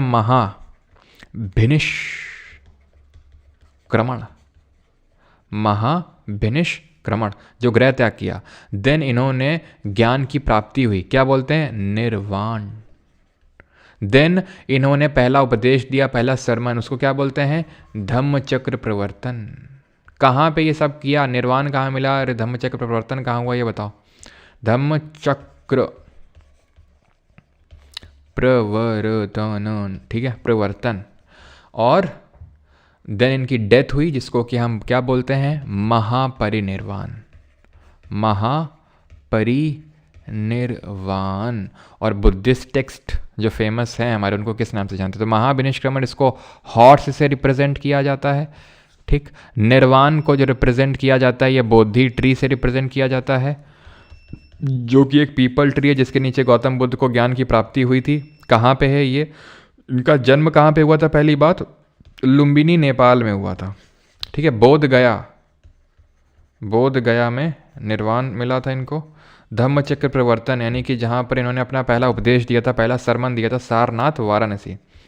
मेरा पूरा प्लानिंग था भी कि जब मैं प्रयागराज अभी गया था ना कुंभ की, वहीं से प्रयागराज से निकलूँगा वाराणसी की ओर, और तुम्हें जो है सारनाथ के भी दर्शन कराऊंगा। बिकॉज यहीं पे एक स्तूपा भी है सारनाथ में ही, वाराणसी में, धामेक स्तूपा, जो सिलेंड्रिकल शेप में है, काफ़ी बड़ा है, ठीक है, सिलेंड्रिकल शेप में। तो मैंने उसको जाके दिखाएंगे, लेकिन भाई साहब इतना जाम लगा हुआ था कि फिर एक स्टूडेंट ही है, सब इंस्पेक्टर, सॉरी उसके भाई SI थे, सब इंस्पेक्टर, तो उसने बोला था कि सर एंट्री तो हम मतलब करवा देंगे वाले टेम्पल वहाँ पे, क्योंकि काशी विश्वनाथ भी जाना था। लेकिन फिर उसने बोला कि सर वो मतलब जो वाराणसी है वो एक दिन की जगह नहीं है, कम से कम 2-3 दिन वहाँ आराम से रह के वहाँ की बनारस की जो गलियाँ हैं वहाँ को एक्सप्लोर करिए। सारनाथ है, काशी विश्वनाथ टेम्पल है, मणिकर्णिका घाट है, तो ये सारी चीज़ें हैं, उसको एक्सप्लोर करिए। तो फिर सोचा कि भाई फिर कभी जाते हैं और फिर कभी जो है आपको दिखाते हैं सारनाथ। अभी मैं सोच रहा हूँ कि आपको दर्शन करवा जाएँ कलिंजर के जो, सॉरी कलिंजर बोलो, कलिंजर क्यों निकल आता है भाई मुँह से, खजुराहो जो टेम्पल्स हैं उसका करवाता हूँ मैं तुम्हें, ठीक है। अभी शायद देखता हूँ, क्योंकि खजुराहो हमारे यहाँ से ज़्यादा दूर नहीं है, एक ट्रेन चलती है हमारे गांव से सीधा वहीं खजुराहो को जाती है वो। तो प्लानिंग है कि एक दिन सैटरडे को बैठ के रात में सीधा सन पहुँच के और वहीं से व्लॉगिंग होगी, तुम्हें दिखाएंगे खजुराहो के जो टेम्पल्स हैं। कौन सा जो सबसे फेमस चंदेल डायनेस्टी के रूलर्स ने बनवाया था, कंदरिया महादेव टेम्पल, और उसके जो स्कल्पचर्स बने हुए हैं उसको कैसे बोल सकते हैं, वही तो तुम्हारे लिए इंटरेस्टिंग है कि नहीं। तो उसके स्कल्पचर्स जो बने हुए हैं है ना, तो उसमें क्या चीज़ को डिपेक्ट किया गया, ज़रा बताइए, कौन सी किताब को डिपेक्ट किया गया है, बताओ जल्दी से। मेघालय जाइए, जाएंगे जाएंगे हर जगह जाएंगे धीरे धीरे बेटा, ठीक है। जितने भी ये फोर्ट हैं, जितने भी ये टेम्पल्स हैं, टेम्पल मतलब वो वाले टेम्पल नहीं कि मथुरा के वृंदावन टेम्पल, वृंदावन घाट जाऊंगा, नहीं नहीं, जहाँ भीड़ होए वहाँ तो बिल्कुल नहीं जाऊँगा, बिल्कुल भी नहीं। जैसे जैसे कि कर्नाटक का विजयनगर एम्पायर है, वहाँ उनके काफ़ी सारे टेम्पल्स हैं जहाँ कोई नहीं जाता, तो वहाँ जाऊँगा मैं, ठीक है। साथ लेकर चलो। हाँ हाँ हाँ हाँ, चलो भाई। तो महापरिनिर्वाण ये कहाँ पे हुआ, ये कुशीनारा में हुआ, ये भी उत्तर प्रदेश में पड़ता है, ठीक है, कुशीनारा में हुआ। अच्छा, प्रयागराज जब मैं जा रहा था तो वहाँ पर बीच में कौशाम्बी भी पड़ा, तो ज़रा बता दो कौशाम्बी किसकी कैपिटल थी, किस महाजनपद की कैपिटल थी। तो वत्स मौसम्बी का जूस पिला दो, जूस पिला दो मौसम्बी का, तो वत्स मौसम्बी से कौशाम्बी है ना। कुशीनारा में इनकी डेथ हुई थी और इसको हम स्तूपा से रिप्रेजेंट करते हैं। तो स्तूपा का पूरा आर्किटेक्ट ध्यान रखिएगा बेटा, ठीक है। सर आपके वहाँ फर्स्ट ब्रिक टेम्पल है, हाँ फर्स्ट ब्रिक टेम्पल है भीतर गांव में, गांव के पास में ही पड़ता है, मतलब मेरा गांव नहीं है वहाँ पे, पास में ही है। तो परमार घूमने वाला चैनल, हाँ परमार व्लॉगिंग बनाएंगे, ठीक है। अब जब जाएंगे ना तो परमार व्लॉगिंग चैनल बनाएंगे। एक्चुअली है क्या ना कि व्लॉगिंग तो करूँ मैं, लेकिन शर्म आती है ऐसे ज़ोर ज़ोर से बोलने में लोगों के बीच में, जहाँ कोई नहीं होता वहाँ तो दिक्कत नहीं होती है, लेकिन अगर कुछ लोग आ जाते हैं ना तो फिर मुझे दिक्कत होने लगती है, थोड़ी शर्म सी आती है, पता नहीं क्यों। तो अगर कोई नहीं होगा तो फिर तो फुल व्लॉगिंग करूँगा मैं। कौशाम्बी, आगे बढ़ते हैं question. Who was the social reformer and, और स्तूपा के रिगार्डिंग यार देख लेना पूरा वो, ठीक है, कि ये अंड होता है, ये हर्मिका होता है, ये छत्र होता है, ठीक है। और ये अंड, ये हर्मिका, ये छत्र, यहाँ पे आपकी होती है मेधी, ठीक है, जो ये पथ होता है मेधी उसको बोलते हैं, ठीक है। और वेदिका होती है रेलिंग, वेदिका बोलते हैं। ये जो पिलर टाइप होते हैं, गेटवे टाइप, इनको बोलते हैं तोराना, ठीक है। तोराना हो गए, मेधी हो गया, ये पथ हो गया पाथ, वेदिका रेलिंग हो गई, अंड ये हो गया हेमिस्फेरिकल डोम, ये छत्र हो, सॉरी ये हर्मिका हो गया और ये छत्र हो गया, ठीक है, ध्यान रखना। और ज़रा बताओ कि कौन सा स्तूपा है जहाँ पर चेतियागिरी विहार फेस्टिवल को सेलिब्रेट किया जाता है और किसके रिलिक्स को वर्शिप करने के लिए। Who was the social reformer and political leader who championed women's rights and played a significant role in the Widow Remarriage Act of 1856? 1856 के विडो रिमैरिज एक्ट में इन्होंने काफ़ी बड़ा रोल निभाया। स्वामी विवेकानंद, विवेकानंद जी ने तो किसकी स्थापना करी थी, तो रामकृष्ण मिशन। कब बनाया था इन्होंने रामकृष्ण मिशन, ज़रा बताएंगे। और इनका जन्म कब हुआ था, डेथ कब हुई थी, सारी चीज़ें। दयानंद सरस्वती, इन्होंने क्या बनाया था, इन्होंने बनाया था आर्य समाज, है ना। और भगत सिंह के बारे में तो पढ़ चुके हैं, ईश्वर चंद्र विद्यासागर सही आंसर होगा। और मैंने आपसे एज ऑफ कंसेंट एक्ट पूछा था, जिससे कि मैरिजेबल जो एज है गर्ल्स की उसको बढ़ाया गया था, तो वो BM मालाबारी के एफर्ट से पास हुआ था। तो रामकृष्ण मिशन 1 मई 1897 को ये बनता है, 1897 को ही 23 जनवरी को जन्म होता है सुभाष चंद्र बोस जी का भी, ठीक है। ये बेलूर मठ में इसका हेडक्वार्टर है, जो प्रेजेंट डे कलकत्ता में पड़ता है। और अगर विवेकानंद जी की अगर बात करेंगे तो इनका जो जन्म हुआ था वो 12 जनवरी 1863 को हुआ था, जिस दिन हम नेशनल यूथ डे सेलिब्रेट करते हैं, राष्ट्रीय युवा दिवस सेलिब्रेट करते हैं। देन 4 जुलाई 1902 को इनका डेथ हो जाता है, मृत्यु हो जाती है। इन्होंने 1893 में शिकागो में स्पीच दी थी, जो कि काफ़ी फेमस है इनकी स्पीच, है ना, to all my sisters and brothers of America. और इनके नाम का जो रॉक मेमोरियल है वो कहाँ पर बना हुआ है ये बताएंगे। और इनका जो बचपन का नाम है, जो मूल नाम है, जो ओरिजिनल नेम है, वो है क्या, नरेंद्र नाथ दत्ता। इनके गुरु का नाम क्या है, रामकृष्ण परमहंस, और उनका मूल नाम क्या है? गंगाधर चट्टोपाध्याय। आर्य समाज के फाउंडर है दयानंद सरस्वती, जिन्होंने 1875 में 1875 में बनाया। पहली यूनिट बॉम्बे में बनी थी, इसकी खोली थी। बाद में ये हेडक्वार्टर इसका, या फिर इसकी यूनिट लाहौर में हेडक्वार्टर शिफ्ट हो गया था। इन्होंने ही बोला था गो बैक टू वेदास, यानी कि वेदों की ओर बेटा निकल लो, और इंडिया फॉर इंडियंस बोला था, यानी भारत भारतीयों के लिए। इनका जो मूल नाम था, यानी ओरिजिनल नेम था, वो मूल शंकर था। ठीक। रॉक मेमोरियल कहाँ पर है? तमिलनाडु में है। इनकी किताब है, क्या नाम है उसका? सत्यार्थ प्रकाश। सत्य प्रकाश किसकी है? तो सत्य प्रकाश है करसोनदास मुलजी की। Who among the following had written the national anthem of Bangladesh, अमार सोनार बांग्ला? निम्नलिखित में से किसने बांग्लादेश का राष्ट्रगान अमार सोनार बांग्ला लिखा था? हसरत मोहानी, रविंद्रनाथ टैगोर, श्यामलाल गुप्ता, या फिर स्वामी योगानंद परमहंस? तो अमार सोनार बांग्ला जो लिखने का काम किया आर गोल्डन बंगाल, ये रविंद्रनाथ टैगोर ने किया। इन्होंने क्या लिखा था? इनकलाब जिंदाबाद। ठीक है, इनकलाब जिंदाबाद। ठीक है, रविंद्रनाथ टैगोर ने लिखा था बांग्लादेश का नेशनल एंथम, और हमारा भी नेशनल एंथम। कब लिखा था इसको? जब बंगाल पार्टीशन हुआ था। बंगाल पार्टीशन 1905, मैंने आपको बताया था करजन के टाइम पे हुआ था। क्यों हुआ था? मेन ब्रिटिशर्स ने जो रीज़न दिया था वो दिया था एडमिनिस्ट्रेटिव रीज़न, प्रशासनिक कारण। लेकिन एक्चुअल में रीज़न था कि भाई Bengal became the nerve centre of the nationalistic activities in India, तो उसको वीक करना बंगाल को, इसलिए मेनली उसको बनाया गया था। ठीक है, और इसी टाइम पे ही आपको बताना है स्वदेश बांधव समिति किसने बनाई?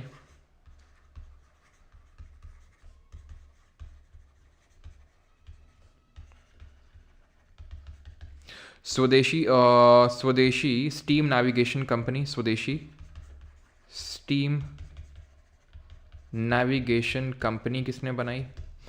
एंड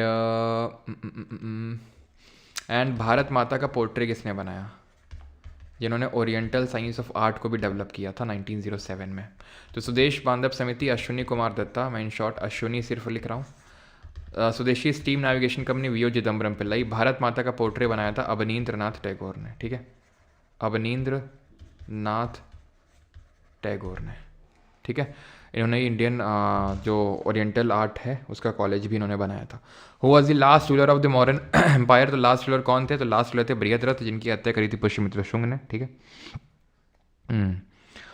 अगला है the iron age in India associated with the dash period with which lasted about 1500 से 500 BC। तो आयरन एज क्या है? जो वैदिक एज है उसी को हम आयरन एज बोलते हैं। और आयरन एज भी अगर हम देखें तो एक्चुअल में अर्ली वैदिक एज में नहीं बल्कि लेटर वैदिक एज आते आते तक आयरन की डिस्कवरी हुई थी। तो ये आपका वैदिक एज से संबंधित है। काफ़ी आसान क्वेश्चन है। 63। अब तो एकदम हल्के हल्के क्वेश्चन आएंगे। Who was the founder of सत्य शोधक समाज? कर चुके हैं। गुरु घासीदास ने, जरा बताओ। सब कुछ अभी शुरू में ही बता चुके हैं। गुरु घासीदास ने क्या बनाया था? Ishwar Chandra Vidyasagar window remarriage act इनके एफर्ट से पास हुआ था। इसमें हम ये चीज़ देख पा रहे हैं कि मेडिवल हिस्ट्री का वेटेज थोड़ा सा यहाँ पर दिख नहीं रहा है ना। एक्चुअल में जितने भी आपके 100 क्वेश्चन पूछे गए थे पिछले SSC GD एग्जाम में, वो सारे क्वेश्चन हैं। इसमें मेडिवल हिस्ट्री का वेटेज काफ़ी कम दिख रहा है। दैट डजंट मीन कि मेडिवल हिस्ट्री पूछेगा नहीं इस बार के SSC GD एग्जाम में। ठीक है,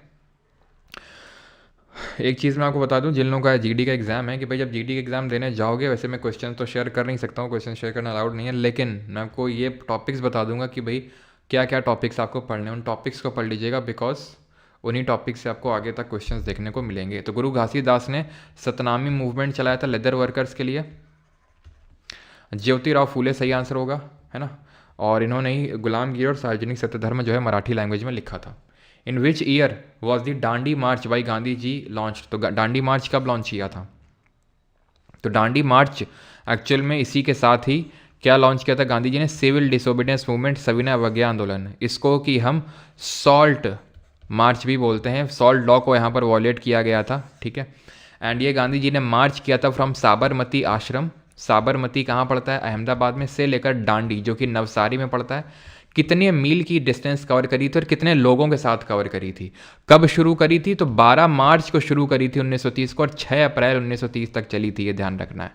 और 78 लोगों के साथ शुरू करी थी और 243 मील की ये जर्नी जो है इसको इन्होंने ट्रैवल किया था। फिर आपसे पूछता है कि जो मद्रास वाला रीजन है यहाँ पर किसने इसको लीड किया था? बिहार में किसने किया था? धारसाना में किसने किया था?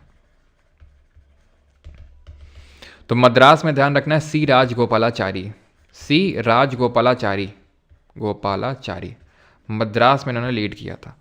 बिहार में अगर बात करेंगे तो बिहार में किसने लीड किया था? अंबिकाकांत सिन्हा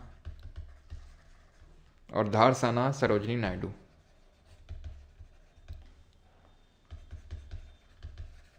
ठीक, ये चीज़ ध्यान रहेगा। डांडी मार्च और NWFP रीजन में किसने लीड किया था? वो आपका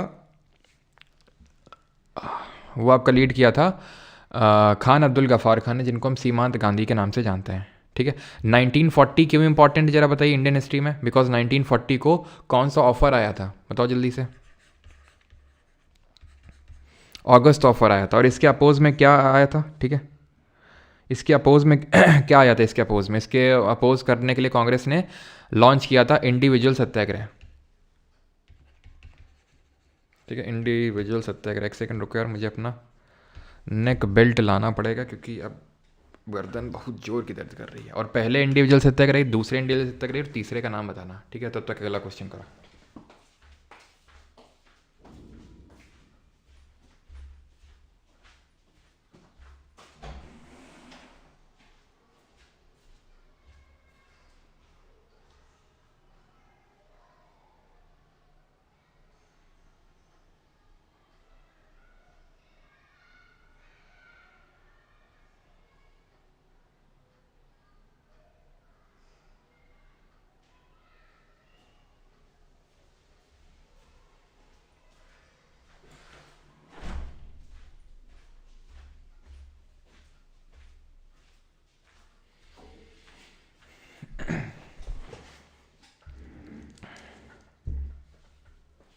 चलो, तो यहाँ पे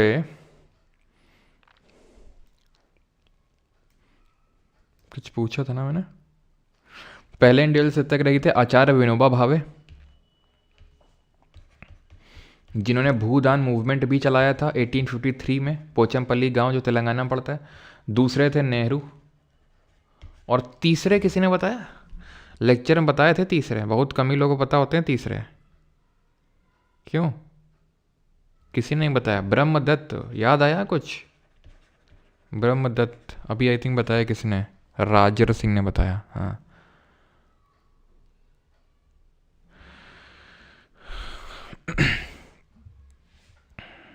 नहीं भी, टेम्पल एंट्री मूवमेंट 1930 में बैठ करने शुरू किया था ना। इंडियाज़ फर्स्ट गर्ल्स स्कूल, तो ये सेटअप किया था सावित्रीबाई फूले ने, ज्योतिराव फूले के साथ मिलके। The period from the decline of the Mauryas to the rise of Guptas is known as, तो इस पीरियड को क्या बोलते हैं? तो इस पीरियड को ऑब्वियस सी बात है लेटर मौर्य, पोस्ट मौर्य बोलेंगे। ठीक है, जहाँ पे मौर्य ख़त्म हुए। और जब मौर्य ख़त्म हुए, ठीक है, तो उस टाइम पे यहाँ से अटैक हुआ किसका? सेंट्रल एशिया से अटैक हुआ। सबसे पहले कौन आए थे? इंडो ग्रीक्स आए थे। सबसे पहले इंडो ग्रीक्स आए थे, देन आपके आए थे ये जो शक हैं, देन पार्थियन आए थे, शक को स्काइथियन भी बोलते हैं, एंड देन सबसे आखिर में आए थे यवची। यवची मतलब वही कुषाण। ठीक है, On 8th April 1929, Bhagat Singh and Batukeshwar Dutt threw a bomb in the dash. The aim of the event was, their leaflet explained, was not to kill but to make the deaf hear, है ना? वही जो हमने पढ़ा था कि भाई बहरे हो गए ब्रिटिशर्स को सुनाई पड़े। तो किस बिल के अगेंस्ट में जरा बताना फेंका था इस बॉम्ब को भगत सिंह और बटुकेश्वर दत्त जी ने? सेंट्रल लेजिस्लेटिव असेंबली में बम को फेंका था। कहाँ पर? सेंट्रल लेजिस्लेटिव असेंबली में। और एक तो ट्रेड्स डिस्प्यूट बिल था और पब्लिक सेफ्टी बिल था। ठीक है, पब्लिक सेफ्टी बिल। इस बिल को डिफीट करने का काम किसने किया था? स्वराज पार्टी ने। स्वराज पार्टी क्या थी? तो एक्चुअल हमें पता है कि 1920 में जो गांधी जी ने एनसीएम लॉन्च किया था उसको सस्पेंड कर दिया था 1922 को। कब? 4 फेब को 1922 में चौरी चौरा हत्याकांड हुआ और उस चौरी चौरा की वजह से गांधी जी ने उसको सस्पेंड कर दिया। गांधी जी तो चले गए जेल, उसके बाद हो गया पॉलिटिकल वैक्यूम क्रिएट और ये फिर डिसाइड नहीं हो पाया कि अब आगे क्या करना है। तो एक वो जो बोल रहे थे कोई चेंज मत करो, जैसे चलता आ रहा है बॉयकॉट वगैरह जो कर रहे हैं वही करते रहो, तो उनको बोला गया नो चेंजर। और जो उन्होंने बोला कि नहीं अब चेंज की ज़रूरत है, ठीक है, यानी कि एंड मतलब एंट्री करो अब काउंसिल में एंड और मेंड करने के लिए, तो नो चेंजर कहलाए गए। जो बोले थे कोई चेंज मत करो, और प्रो चेंजर थे वो जो बोले थे चेंज की ज़रूरत है, और इन्होंने अपनी एक अलग पार्टी बना ली जिसको हम जानते हैं स्वराज पार्टी के नाम से। स्वराज पार्टी कब बनती है? 1923 में, जिसके चेयरमैन होते हैं, पहले प्रेसिडेंट होते हैं CR दास, और पहले सेक्रेटरी होते हैं मोतीलाल नेहरू। इसमें अजमल खान भी इंक्लूड हैं, ठीक है, मोतीलाल नेहरू, ये नाम आपको ध्यान में रखने हैं, ठीक है।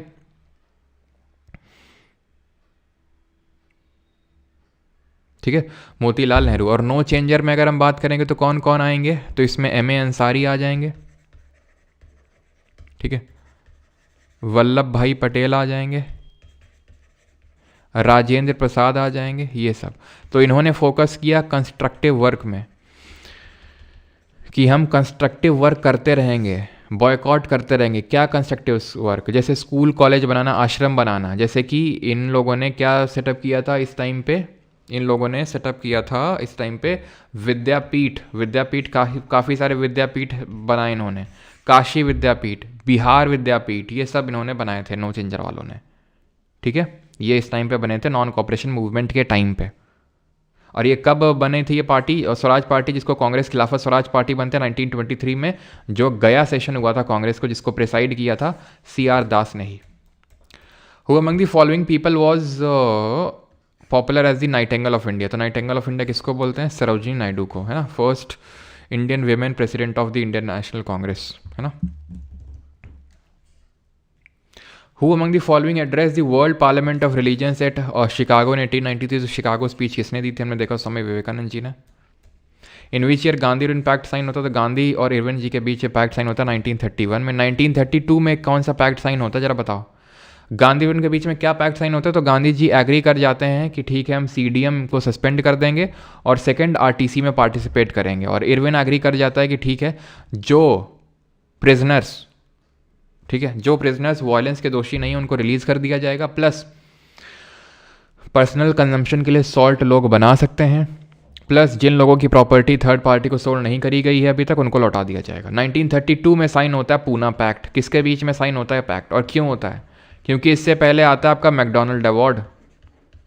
मैकडोनल्ड अवार्ड आता है, और ये मैकडोनल्ड अवार्ड आता है 1932 में। रैमसे मैकडोनल्ड उस समय जो प्राइम मिनिस्टर था ब्रिटेन का, उसने बोला कि भाई अब हम दलित्स को भी क्या देंगे? Separate electorate. क्योंकि जो अंबेडकर जी थे उन्होंने तीनों राउंड टेबल कॉन्फ्रेंस में पार्टिसिपेट किया था 1930, 31, 32 तीनों में, और ये डिमांड रखी थी दलित्स को सेपरेट इलेक्टोरेट देने की ज़रूरत है। तो ये अनाउंस किया था मैकडोनल्ड अवार्ड, और गांधी जी ये नहीं चाहते थे। गांधी जी उस समय यरवदा जेल पूना में बंद थे और वहाँ पे वो फास्ट एंड टू डेथ में चले गए थे। दिन बाद में पूना पैक्ट साइन होता है अंबेडकर जी और गांधी जी के बीच में, जहाँ पर ये एग्रीमेंट होता है कि ठीक है सेपरेट इलेक्टोरेट को हम गिव अप करेंगे, लेकिन इसकी जगह में जो दलित्स के लिए एक्स्ट्रा सीट हैं रिजर्व्ड वो बढ़ाई जाएंगी। गांधी जी ने ध्यान रखना एंटी अनटचेबिलिटी लीग बनाई थी, जिसको हरिजन सेवक संघ के नाम से भी जानते हैं। ये लीग इन्होंने कब बनाई थी? ये 1932 से बनाई थी, 1932 में। गांधी जी के न्यूज़पेपर भी कुछ ध्यान रखना, जैसे इंडियन ओपिनियन, ये इन्होंने साउथ अफ्रीका में इंडियन ओपिनियन निकाला था, और हिंद स्वराज भारत में निकाला था इन्होंने, हिंद स्वराज। गांधी जी की ऑटोबायोग्राफी का नाम बताओ जल्दी से। The term Dhamma is the Prakrit word that is associated with which of the following rulers of ancient India? तो धम्म जो टर्म है ये किससे एसोसिएटेड है? तो धम्म मदन मोहन मालवीय। अगर गांधी जी ऑप्शन में नहीं होता देन मदन मोहन मालवीय, ठीक है। UPSC का तो अरविंद अभी नहीं आएगा। तो 68 हिंदी देखिए, क्या दिक्कत है? हाँ धम्मा, तो धम्मा अशोक ने एक ऑफिसर भी अपॉइंट करके रखा था धम्म महामत्ता, ये देखने के लिए कि हर कोई फॉलो कर रहा है धम्मा को कि नहीं फॉलो कर रहा है। And 8 year after is coronation ये कलिंग वॉर लड़ा, और राजा चोला के बारे में पढ़ चुके हैं। राजा द फर्स्ट जिन्होंने बृहदेश्वर टेम्पल बनाया तंजौर में, ठीक है। रुद्रदमन कौन था? शाकरउल्ला, जिसने कि सुदर्शन लेक को रिपेयर करवाया। चंद्रगुप्त सेकंड के बारे में सब कुछ पढ़ चुके हैं, ठीक है। द सोशल रिफॉर्मर राजा राम मोहन राय यार कर सकते हैं, ठीक है, ये भी। हाँ, तो in 1919 Gandhi ji called for a satyagraha against the Rowlatt Act that curbed. तो गांधी जी ने रॉलेट एक्ट के खिलाफ रॉलेट सत्याग्रह चलाया, जिसने कि किस चीज़ को कर्ब कर दिया था, यानी कि मिटा दिया था, ख़त्म कर दिया था। तो civil right, international right, fundamental right. तो रॉलेट एक्ट के तहत जो नो अपील, नो दलील, नो वकील वाला सिस्टम था, सीधा जेल था, ठीक है।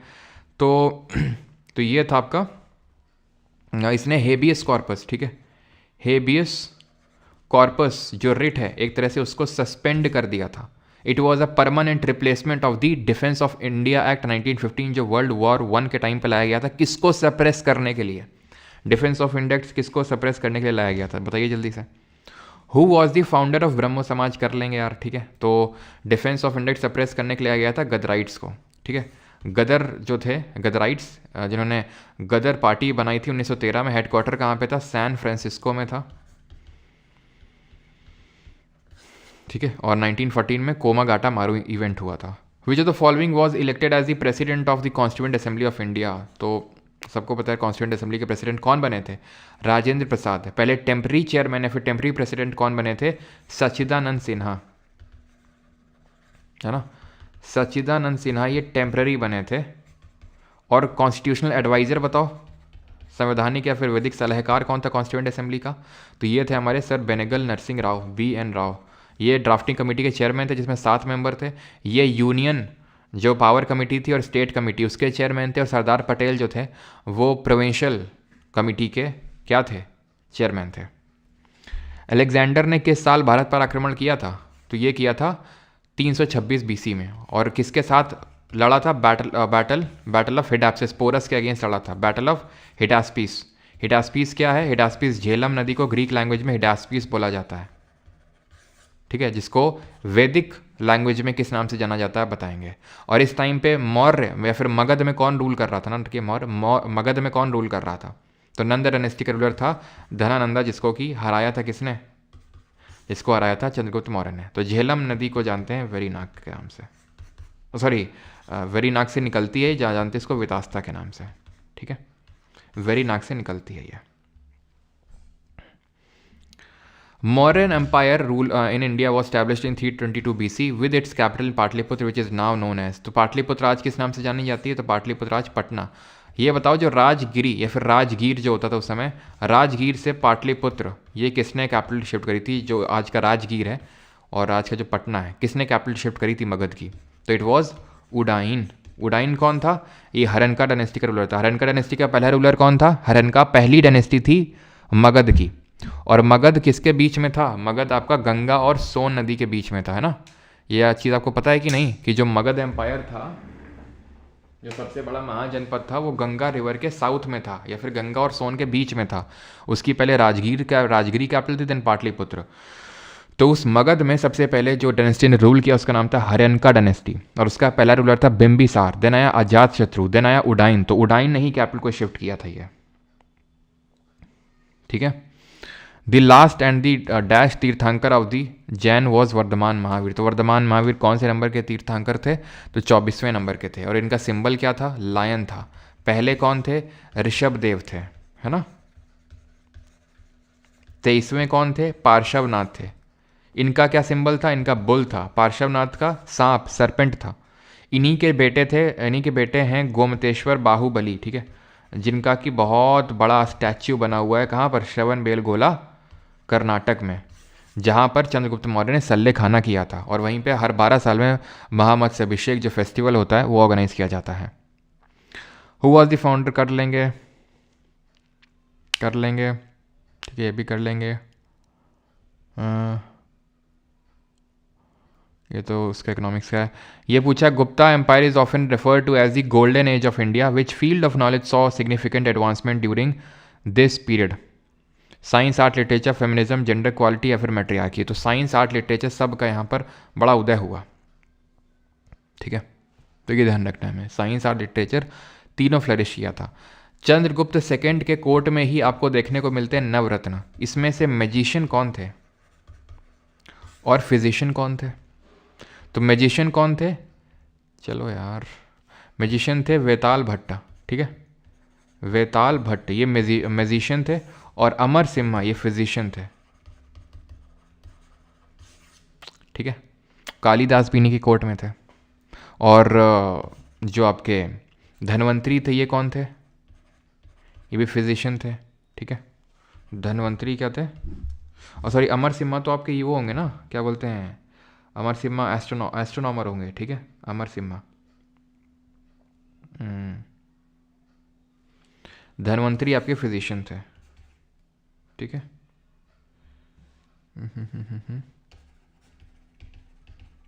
ठीक है, फिजिशियन थे ये, तो ये चीज़ क्लियर हो गया। बाकी अमर सिम्हा आपके लेक्सिकोग्राफर भी थे, ध्यान रखना, ठीक है। लेक्सिकोग्राफर भी थे, ये भी ध्यान रखिएगा। और कुछ, चलो आगे बढ़ते हैं अभी, ठीक है। द जलियांवाला बाग ये तो कर लेंगे यार, आप कर चुके हैं। सत्यशोधक समाज कर लेंगे, 1873 में है ना, ज्योतिबा फूले। मिडिवल क्या, कोई क्वेश्चन ही नहीं है इसमें तो, मतलब मैंने अपने हिसाब से नहीं बनाया, मतलब जितने भी जीडी के क्वेश्चन थे 2024 के वही सारे हैं, ठीक है। तो क्वेश्चन पूछा ही नहीं मतलब पिछली बार मेडिवल से। Which of the following war और battle is associated with the hanging of Mangal Pandey. तो मंगल पांडे को किस बैटल में लटकाया गया था, मतलब हैंग किया गया था? सेकेंड एंग्लो मराठा वॉर तो नहीं होगा। सेकेंड एंग्लो मराठा वॉर ही जो है ट्रीटी ऑफ बसाइन की वजह से शुरू होता है। 1803 और 1805 तक ये सेकेंड एंग्लो मराठा वॉर चलता है, ठीक है। ठीक है, 1803 से लेकर 1805 के बीच में ये होता है। फर्स्ट एंग्लो बर्मीज वॉर ये भी हम देख चुके हैं, ये होगा आपका ऑप्शन नंबर सी। तो अगर हम बात करें इसकी, यानी कि इंडियन रेबेलियन ऑफ 1857, तो ये कैसे स्टार्ट होता है? तो ये ऐसे स्टार्ट होता है कि भाई जो 34th नेटिव इन्फेंट्री के जो सिपाही थे, कौन? मंगल पांडे जी, ठीक है। तो इन्होंने, यानी कि मंगल पांडे जी ने फायर कर दिया था अपने ही ऑफिसर पे। क्यों?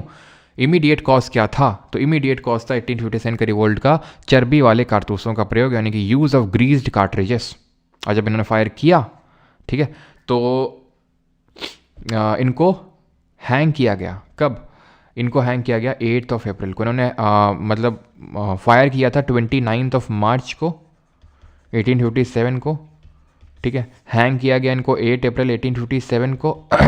देन उसके बाद ये सभी लोग जो हैं क्या करते हैं, मार्च स्टार्ट करते हैं 10 मई को दिल्ली की तरफ, ठीक है। 10 मई 1857 की तरफ दिल्ली की तरफ ये मार्च अपना शुरू करते हैं। और बहादुर शाह जफ़र या फिर बहादुर शाह सेकंड, जो समय का मुगल शासक था, जो आखिरी मुगल शासक हुआ, उसको अपना रूलर बताया। अब यहाँ पर अगर हम बात करें बैटल ऑफ प्लासी को, तो हम डिस्कस कर चुके हैं, 1757 में हुआ।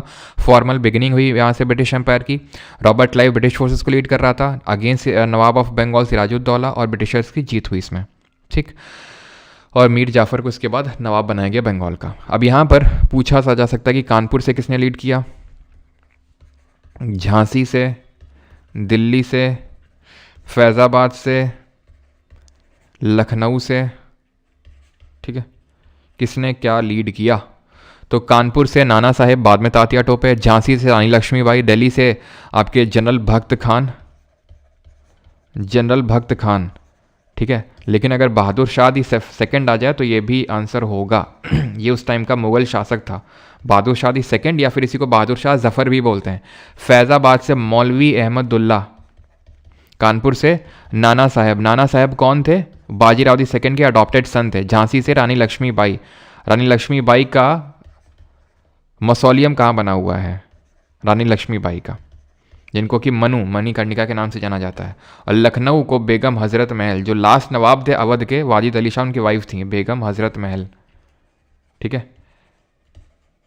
और खान बहादुर खान ने बरेली से लीड किया था। खान बहादुर खान ने। सप्रेस किसने किया था? यहाँ से कॉलिन कैम्पबेल ने, घंटा घर में घंटा बजाया इसने, कैम्पबेल। झांसी से सर ह्यू रोज दे दिया इसने, गुलाब दे दिया किसको? रानी लक्ष्मीबाई को, ठीक है। दिल्ली से निकोलसन, ये ध्यान रखेंगे, ठीक है, निकोलसन ने सप्रेस किया था इसको। और क्या क्वेश्चन पूछा था इनका? ये आपका ग्वालियर में है, ठीक है। इनका जो मौसोलियम है वो ग्वालियर में आपको देखने को मिलेगा। क्लियर है यहाँ तक? Dandi march salt tax regarding था, देख चुके हैं। चलो ये वाला क्वेश्चन करो। The dash empire was established in 322 या फिर 321 BC by the great king Chandragupta. अब गुप्ता यहाँ पे लिख देता ना, यहाँ कायदे से इसको ऐसे बनाना लायक था गुप्ता, यहाँ पे लिखना चाहिए था गुप्ता, तब मजा आता है इस क्वेश्चन में। सब गुप्ता मार के आते हैं ज़्यादातर, सब तो नहीं ज़्यादातर भाई, क्योंकि ध्यान रखना गुप्ता जो थे, गुप्ता एम्पायर, वो AD में आए थे। AD, ये BC की बात हो रही है, चंद्रगुप्त मौर्य की बात हो रही है, मौर्यन। इसी वजह से इतना लास्ट में, क्योंकि सबने सही कर लिया होगा ये, ठीक है, चंद्रगुप्त मौर्य से रिलेट करके। पाल डायनेस्टी की अगर बात करें तो पाल और राष्ट्रकूट, और गुर्जर प्रतिहार, ये तीनों किस पर्टिकुलर चीज में इन्वॉल्व थे? पाल, राष्ट्रकूट और गुर्जर प्रतिहार, ये तीनों किस पर्टिकुलर स्ट्रगल के लिए इन्वॉल्व थे ये? तो ये तीनों इन्वॉल्व थे आपके ट्राईपार्टाइट स्ट्रगल, जो रफली हुआ था आपका वही क्या बोलते हैं 790 AD के टाइम पे, ठीक है। ट्राईपार्टाइट स्ट्रगल यानी कि वही 8th 9th सेंचुरी AD के टाइम पे हुआ था ये। और ये किसके लिए था? ये कन्नौज पे स्वामित्व स्थापित करने के लिए था, तो इसको कन्नक भुज स्ट्रगल के नाम से भी जानते हैं। पाल डायनेस्टी के रूलर थे धर्मपाल, जिन्होंने कुछ टाइम के लिए कब्जा बना लिया था, कहाँ पर? कन्नौज पे, लेकिन कोई डिसाइसिव यहाँ पर विक्टोरियस एमर्ज नहीं हुआ। कमेंट करके बताएंगे कि जो कौन थे राष्ट्रकूट डायनेस्टी के रूलर जिन्होंने चालुक्य डायनेस्टी के लास्ट रूलर को हरा कर एक हिरण्य गर्भ करके सेरेमनी परफॉर्म करी थी। हिरण्य गर्भ का मतलब क्या होता है? और ये मत बोलना तुमते मतलब, नहीं तो बहुत मार खाओगे। हिरण्य गर्भ का मतलब क्या होता है? पाल की अगर बात करें तो धर्मपाल ने ही आपकी विक्रमशिला यूनिवर्सिटी बनाई, और गोपाल ने, जो फाउंडर थे पाल डायनेस्टी के रूलर के, उन्होंने ओदांतपुरी बनाई। हिरण्य गर्भ का मतलब होता है गोल्डन वुम्ब, ठीक। और राष्ट्रकूट की अगर बात करेंगे तो कूट दिया था किसने? दंती दुर्ग ने। किसको? कीर्तिवर्मन सेकंड को कूट दिया था इन्होंने, ठीक है। और हिरण्य गर्भ परफॉर्म किया था। क्लियर है? और गुर्जर प्रतिहार के पहले रूलर अगर पूछ लेगा तो नागभट्टवन, ठीक है, Nagabhata one. And the 100th question is this: The most common tool for the Iron Age was the dash, which was used for the felling trees, chopping wood, and as a weapon. तो क्या था भाई? स्वॉर्ड था, x था, driller था, saw machine था? बताओ भाई, आखिरी क्वेश्चन। एक तो तुम कमेंट में बता ही सकते हो, बाकी यार मेडिवल हिस्ट्री का तो एक भी क्वेश्चन ना तो दिल्ली सल्तनत से देखने को मिला, ना तो मुगल से। ये काफ़ी रोचक बात है, पिछली बार एक भी क्वेश्चन नहीं पूछा गया, जबकि इंपॉर्टेंट है, छोड़ना नहीं भाई, ठीक है। मैं बता दूं फिर से आपको, छोड़िएगा नहीं, छोड़िएगा नहीं, मेडिवल हिस्ट्री को करके जाइएगा, इंपॉर्टेंट है। विपुल जी उसका भी स्टार्ट होगा, ठीक है, चिंता मत करिए। फाइनल अब स्कोर बताइए कितना क्या सही हुआ आपका? 91 सीजल विद शिवांश, विधि एक्सा, हाँ एक सही सभी का।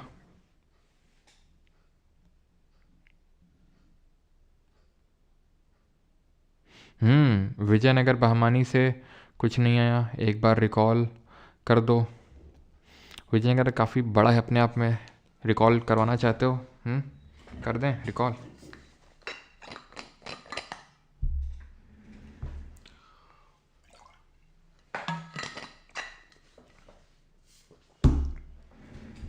मॉडर्न तो काफ़ी हद तक अपना हो गया है, एंशियंट भी हो गया है, यही बच रहा है, ठीक है। मेडिवल वाला पार्ट जिसमें कि मुग़ल, दिल्ली सल्तनत, विजयनगर, बहमानी, ये सब बचे हुए हैं, जिसको अच्छे से देख लेना। तो विजयनगर में चलो तुमसे कुछ क्वेश्चन पूछता हूँ मैं, ठीक है। किसने अपनी मदर के नाम पे एक नगालपुरम करके एक सिटी बनाई थी? ठीक है, ये ट्रैवलर लिख रहा हूँ, अच्युत देवराय, ये किसके टाइम पे आया था? और अच्युत देवराय, क्या बोल रहा हूँ मैं ये, चलो मैं यहाँ पे नाम लिख रहा हूँ रूलर के, आपको बताना इसके टाइम पे कौन सा ट्रैवलर आया था। अच्युत देवराय के टाइम पे कौन आया था? देवराय दी फर्स्ट के टाइम पे कौन आया था? देवराय दी सेकंड के टाइम पे कौन आया था? केडीआर के टाइम पे कौन आया था? ठीक है, तो अच्युत देवराय के टाइम पे ये इटालियन ट्रैवलर निकोलो दी कॉन्टी आया था। देवराय 1 के टाइम पे आया था ये आपका, सॉरी इसके टाइम पे आया था फर्नाओ नूनीज, ठीक है, फर्नाओ नूनीज। इसके टाइम पे आया था निकोलो दी कॉन्टी। इसके टाइम पे आया था देवराय 2 के टाइम पे पर्शियन ट्रैवलर था अब्दुल रज़ाक। केडीआर के टाइम पे 2 आए थे पोर्चुगीज़ ट्रैवलर, ये नूनीज भी पोर्चुगीज़ ही था, ठीक है, ये इटालियन था, ये पर्शियन था। ये दोनों आए थे डोमिंगो पीस, पोर्चुगल ही थे दोनों, पोर्चुगीज़ ही थे, डोमिंगो पीस और दुअर्ते बारबोसा। नगालपुरम जो है केडीआर नहीं बनाया था। केडीआर ने 2 किताबें लिखी थी, एक तो अमुक्त मालेदा लिखी थी। अमुक्त मालेदा ये किस लैंग्वेज में लिखी थी अमुक्त मालेदा को? तो अमुक्त मालेदा आपकी तेलुगु लैंग्वेज में थी, और ये एक आपकी स्टेट क्राफ्ट पे बेस्ड बुक थी, स्टेट क्राफ्ट पे। और एक लिखी थी जाम्बावती कल्याणम, ठीक है, जाम्बावती कल्याणम किताब लिखी थी संस्कृत में, ये चीज़ आपको ध्यान में रखनी है। आखिरी रूलर कौन थे विजयनगर एम्पायर के? या तो अली रामा राय ऑप्शन में होगा या श्रीरंगदी थर्ड होगा, इन दोनों में से कोई आपको ऑप्शन में देखने को मिलेगा। इसमें हमारी कौन कौन सी डायनेस्टी रूल करी? तो एक तो संगम सबसे पहले आई, संगम के रूलर थे हरिहर और बुक्का। उन्होंने 1336 ईस्वी में हरिहर बुक्का ने इसकी नींव रखी थी। हरिहर और किस बैटल से ख़त्म हुआ था ये विजयनगर एम्पायर? कौन सा बैटल था? संगम, सुलुवा, तुलुवा, ठीक है, तुलुव और अराईवीडू, अराईवीडू, ठीक है। तो तुलुव डायनेस्टी से बिलोंग करते थे केडीआर, केडीआर तुलुव डायनेस्टी से बिलोंग करते थे। एंड क्या पूछा था मैंने, क्या पूछा था यार? किससे ख़त्म हुआ था? तो बैटल ऑफ तालीकोटा से ख़त्म हुआ था, जिसको बैटल ऑफ राक्षसी तांगड़ी भी बोलते हैं। कब हुआ था? 1565, 1565 में हुआ था, जिसको बैटल ऑफ राक्षसी तांगड़ी के नाम से भी जाना जाता है तालीकोटा को, जिसमें कि combined forces of Bijapur, Ahmednagar और गोलकोंडा ने हरा दिया था विजयनगर एम्पायर को, जिसको लीड कर रहे थे अली रामा राय, ठीक है, अली रामा राय लीड कर रहे थे, जिनको कि हरा दिया गया था। क्लियर है इतनी चीज़? अच्छा चलो कुछ और पूछ लेते हैं। अच्छा आगे भी क्वेश्चन है क्या? 101वां क्वेश्चन है, अच्छा ठीक है। अच्छा ये क्वेश्चन बताओ जल्दी से कि किसने गुलबर्ग से, किस बहमानी सल्तनत ने, पहले तो बहमानी किंगडम को फाउंडर कौन था, किसने गुलबर्ग से बिदर को कैपिटल शिफ्ट किया था? गुलबर्ग से बिदर जो कैपिटल को शिफ्ट किया था वो किसने किया था? बहमानी किंगडम के टाइम पे प्रोविंसेस को किस नाम से जाना जाता था? किसको जालिम का टाइटल मिला था, जालिम शाह का टाइटल मिला था, ये आपको बताना है। तो गुलबर्ग से बिदर कैपिटल किसने शिफ्ट करा था? तो ये किया था किसने शिफ्ट किया था? ये किया था अहमद शाह ने, ठीक है, अहमद शाह ने इसको शिफ्ट किया था। प्रोविंसेस को तरफ बोला जाता था, ठीक है, और जो प्रोविंसेस को गवर्न करता था उसको तरफदार, ठीक है। अहमद शाह अब्दाली नहीं भैया, अहमद शाह अब्दाली कहाँ से ले आए यहाँ पे हैं? अहमद शाह अब्दाली कहाँ से ले आया यहाँ पे? अहमद शाह अब्दाली ने शिफ्ट की थी कैपिटल। अहमद शाह अब्दाली अफगान था, जो आपका क्या बोलते हैं थर्ड क्या बोलते हैं बैटल ऑफ, जो थर्ड बैटल ऑफ पानीपत हुआ था, उसको उसने बंदे ने लीड किया था। फिरोज खान का कुछ नाम बताया था आपको? अहमद शाह, सब लिख रहे हैं वही, एक ने लिख दिया तो सब वही चपकाए पड़े, अहमद शाह अब्दाली, अहमद शाह अब्दाली, अहमद शाह वन अब्दाली जो था उसने थर्ड बैटल ऑफ पानीपत खेला था मराठा के साथ। प्रोविंसेस तरफदार वो थे, जालिम किसका नाम था? हुमायूं शाह, ठीक। देन बाद में बहमानी एम्पायर डिसइंटीग्रेट हो जाता है बेरार में, बीजापुर में, अहमदनगर में और गोलकोंडा में और एक बिदर में तो ये 5 में डिवाइड हो जाता है। ये 2 याद रखना, एक तो यहाँ कुतुब शाही डायनेस्टी आती है, ठीक है, जो हैदराबाद का जो 4 मीनार है वो यही बनाते हैं कुली कुतुब शाह, और बीजापुर में आते हैं आपके अहमद शाही डायनेस्टी, ठीक है, अहमद शाही डायनेस्टी आती है। इन दोनों का ध्यान रखना है। बीजापुर और गोलकोंडा को किसने एनेक्स करने का काम किया था? इनको एनेक्स करने का काम किया था इनको एनेक्स करने का काम किसने किया था? औरंगज़ेब ने, ठीक है, ये चीज़ ध्यान रखना है। क्लियर है? और ये बताओ गोल गुम्बज किसने बिल्ड किया था? तो गोल गुम्बज इन्होंने बिल्ड किया था, अहमद आदिल शाह ने, ठीक है, अहमद आदिल शाह बीजापुर के थे, इन्होंने एक गोल गुम्बज जो है वो बनवाया था, जो वर्ल्ड का 2nd लार्जेस्ट डोम स्ट्रक्चर है। याकूत ऑफ दाबुल आर्किटेक्ट था इसका, ठीक। सर दिल्ली पुलिस के लिए भी, दिल्ली पुलिस के लिए भी करेंगे, अभी इसके लिए तो बहुत टाइम है। दिल्ली पुलिस के लिए मैंने कल स्ट्रैटेजी डाला था, और जो लोग दिल्ली पुलिस के लिए प्रिपेयर कर रहे हैं मैं आपको बता दूं कि सर एंड मैडम कंप्यूटर की क्लास भी मंडे से स्टार्ट होने वाली, बैच बनाया जा चुका है, जाकर आप चेकआउट कर सकते हैं। जो लोग जीके बैच में हैं तो वो कोड यूज़ कर लीजिएगा ठीक है, वो लोग कोड यूज़ कर लीजिएगा, तो जीके बैच में आपको 50% डिस्काउंट मिल जाएगा। 50% कंप्यूटर के बैच में जो दिल्ली पुलिस का है कंप्यूटर का, उसमें आप कोड मारिएगा कंप्यूटर, ठीक है, कंप्यूटर कोड मारिएगा तो आपको 50% डिस्काउंट मिल जाएगा, जो लोग जीके बैच में हैं तो उनको, ठीक है, अगर दिल्ली पुलिस के लिए उनको कंप्यूटर पढ़ना है तो। ऑलराइट, थैंक यू, धन्यवाद। बाकी एक बार मुग़ल और दिल्ली सल्तनत पढ़ लीजिएगा अच्छे से, बिकॉज उससे क्वेश्चन आने के चांसेस रहते हैं। कौन सा नेक्स्ट सब्जेक्ट होना चाहिए आप कमेंट करके बताइएगा, जब ये लेक्चर रिकॉर्डेड में चला जाएगा तब। ऑलराइट, थैंक यू, धन्यवाद।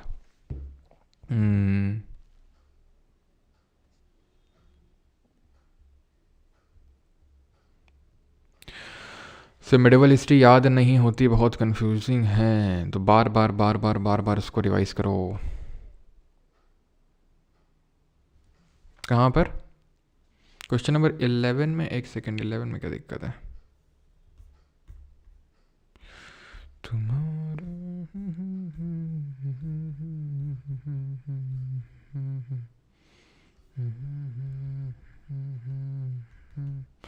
11 में तो नहीं आ रही है, कहाँ पे? 1906 11 नेशनल एंथम, कौन वाला क्वेश्चन है ये? 11वां तो नहीं है। 11वां तो नहीं है, कौन सा क्वेश्चन है, जल्दी बताओ।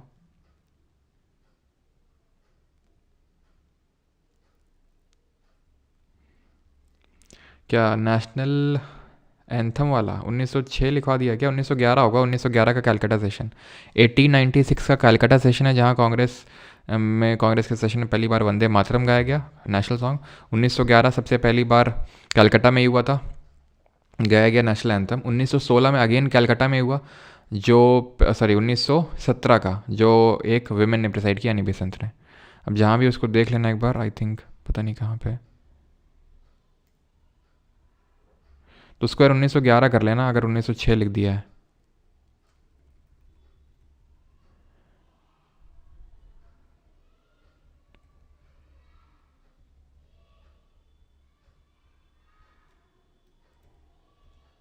चलो देख लेना यार, दिख तो नहीं रहा अभी कहाँ पे है।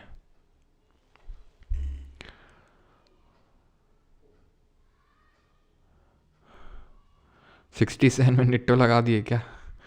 भाई निट्टो बाद में लगाओ, अभी तो लगा सकते हो मने तो। चलो भाई, थैंक यू। कल कौन सा होना चाहिए आप बताइए कमेंट में, कल उसके हम लोग क्वेश्चन कर लेंगे और उसको पूरा रिवाइज कर लेंगे, ठीक है? जीडी वालों का भी पूरा रिवाइज हो जाएगा और बैच वालों का भी। एंड अगेन जीडी वाले प्लीज़ इसमें, क्योंकि पिछले जीडी सही के सारे मैंने हिस्ट्री के क्वेश्चन लिए थे, इसमें आपका एक भी मेडिवल से क्वेश्चन है, दिल्ली सल्तनत और मुगल, छोड़िएगा नहीं, इंपॉर्टेंट है, ठीक है? जरूरी नहीं कि पिछली बार नहीं आया तो इस बार भी नहीं आएगा। वैसे तो मैं आपको बता दूंगा शुरू में ही कैसा क्या आपको आगे के लिए पढ़ के जाना है। Right, thank you. डेमो नहीं है 3.0 बैच में, तो डेमो नहीं मिल पाएगा यार, है ना? कोई बात नहीं, वैसे तो रोज़ डेमो होता ही है, फ्री में लाइव स्ट्रीम होती है 10 बजे, लेकिन चलो थैंक यू। RBNTPC के लिए शशि, रेलवे के 3 एग्जाम, रेलवे के 3 एग्ज़ाम आज क्वेश्चन का एनालिसिस लाइक PY की सीरीज। हाँ हम करेंगे, NTPC के लिए भी करेंगे, है ना Shashi? Thank you. PDF Telegram पे मिलेगा, Parmar SC Telegram channel, link description में दिया हुआ है, तो वहाँ से आपको PDF मिल जाएगा, है ना? धन्यवाद।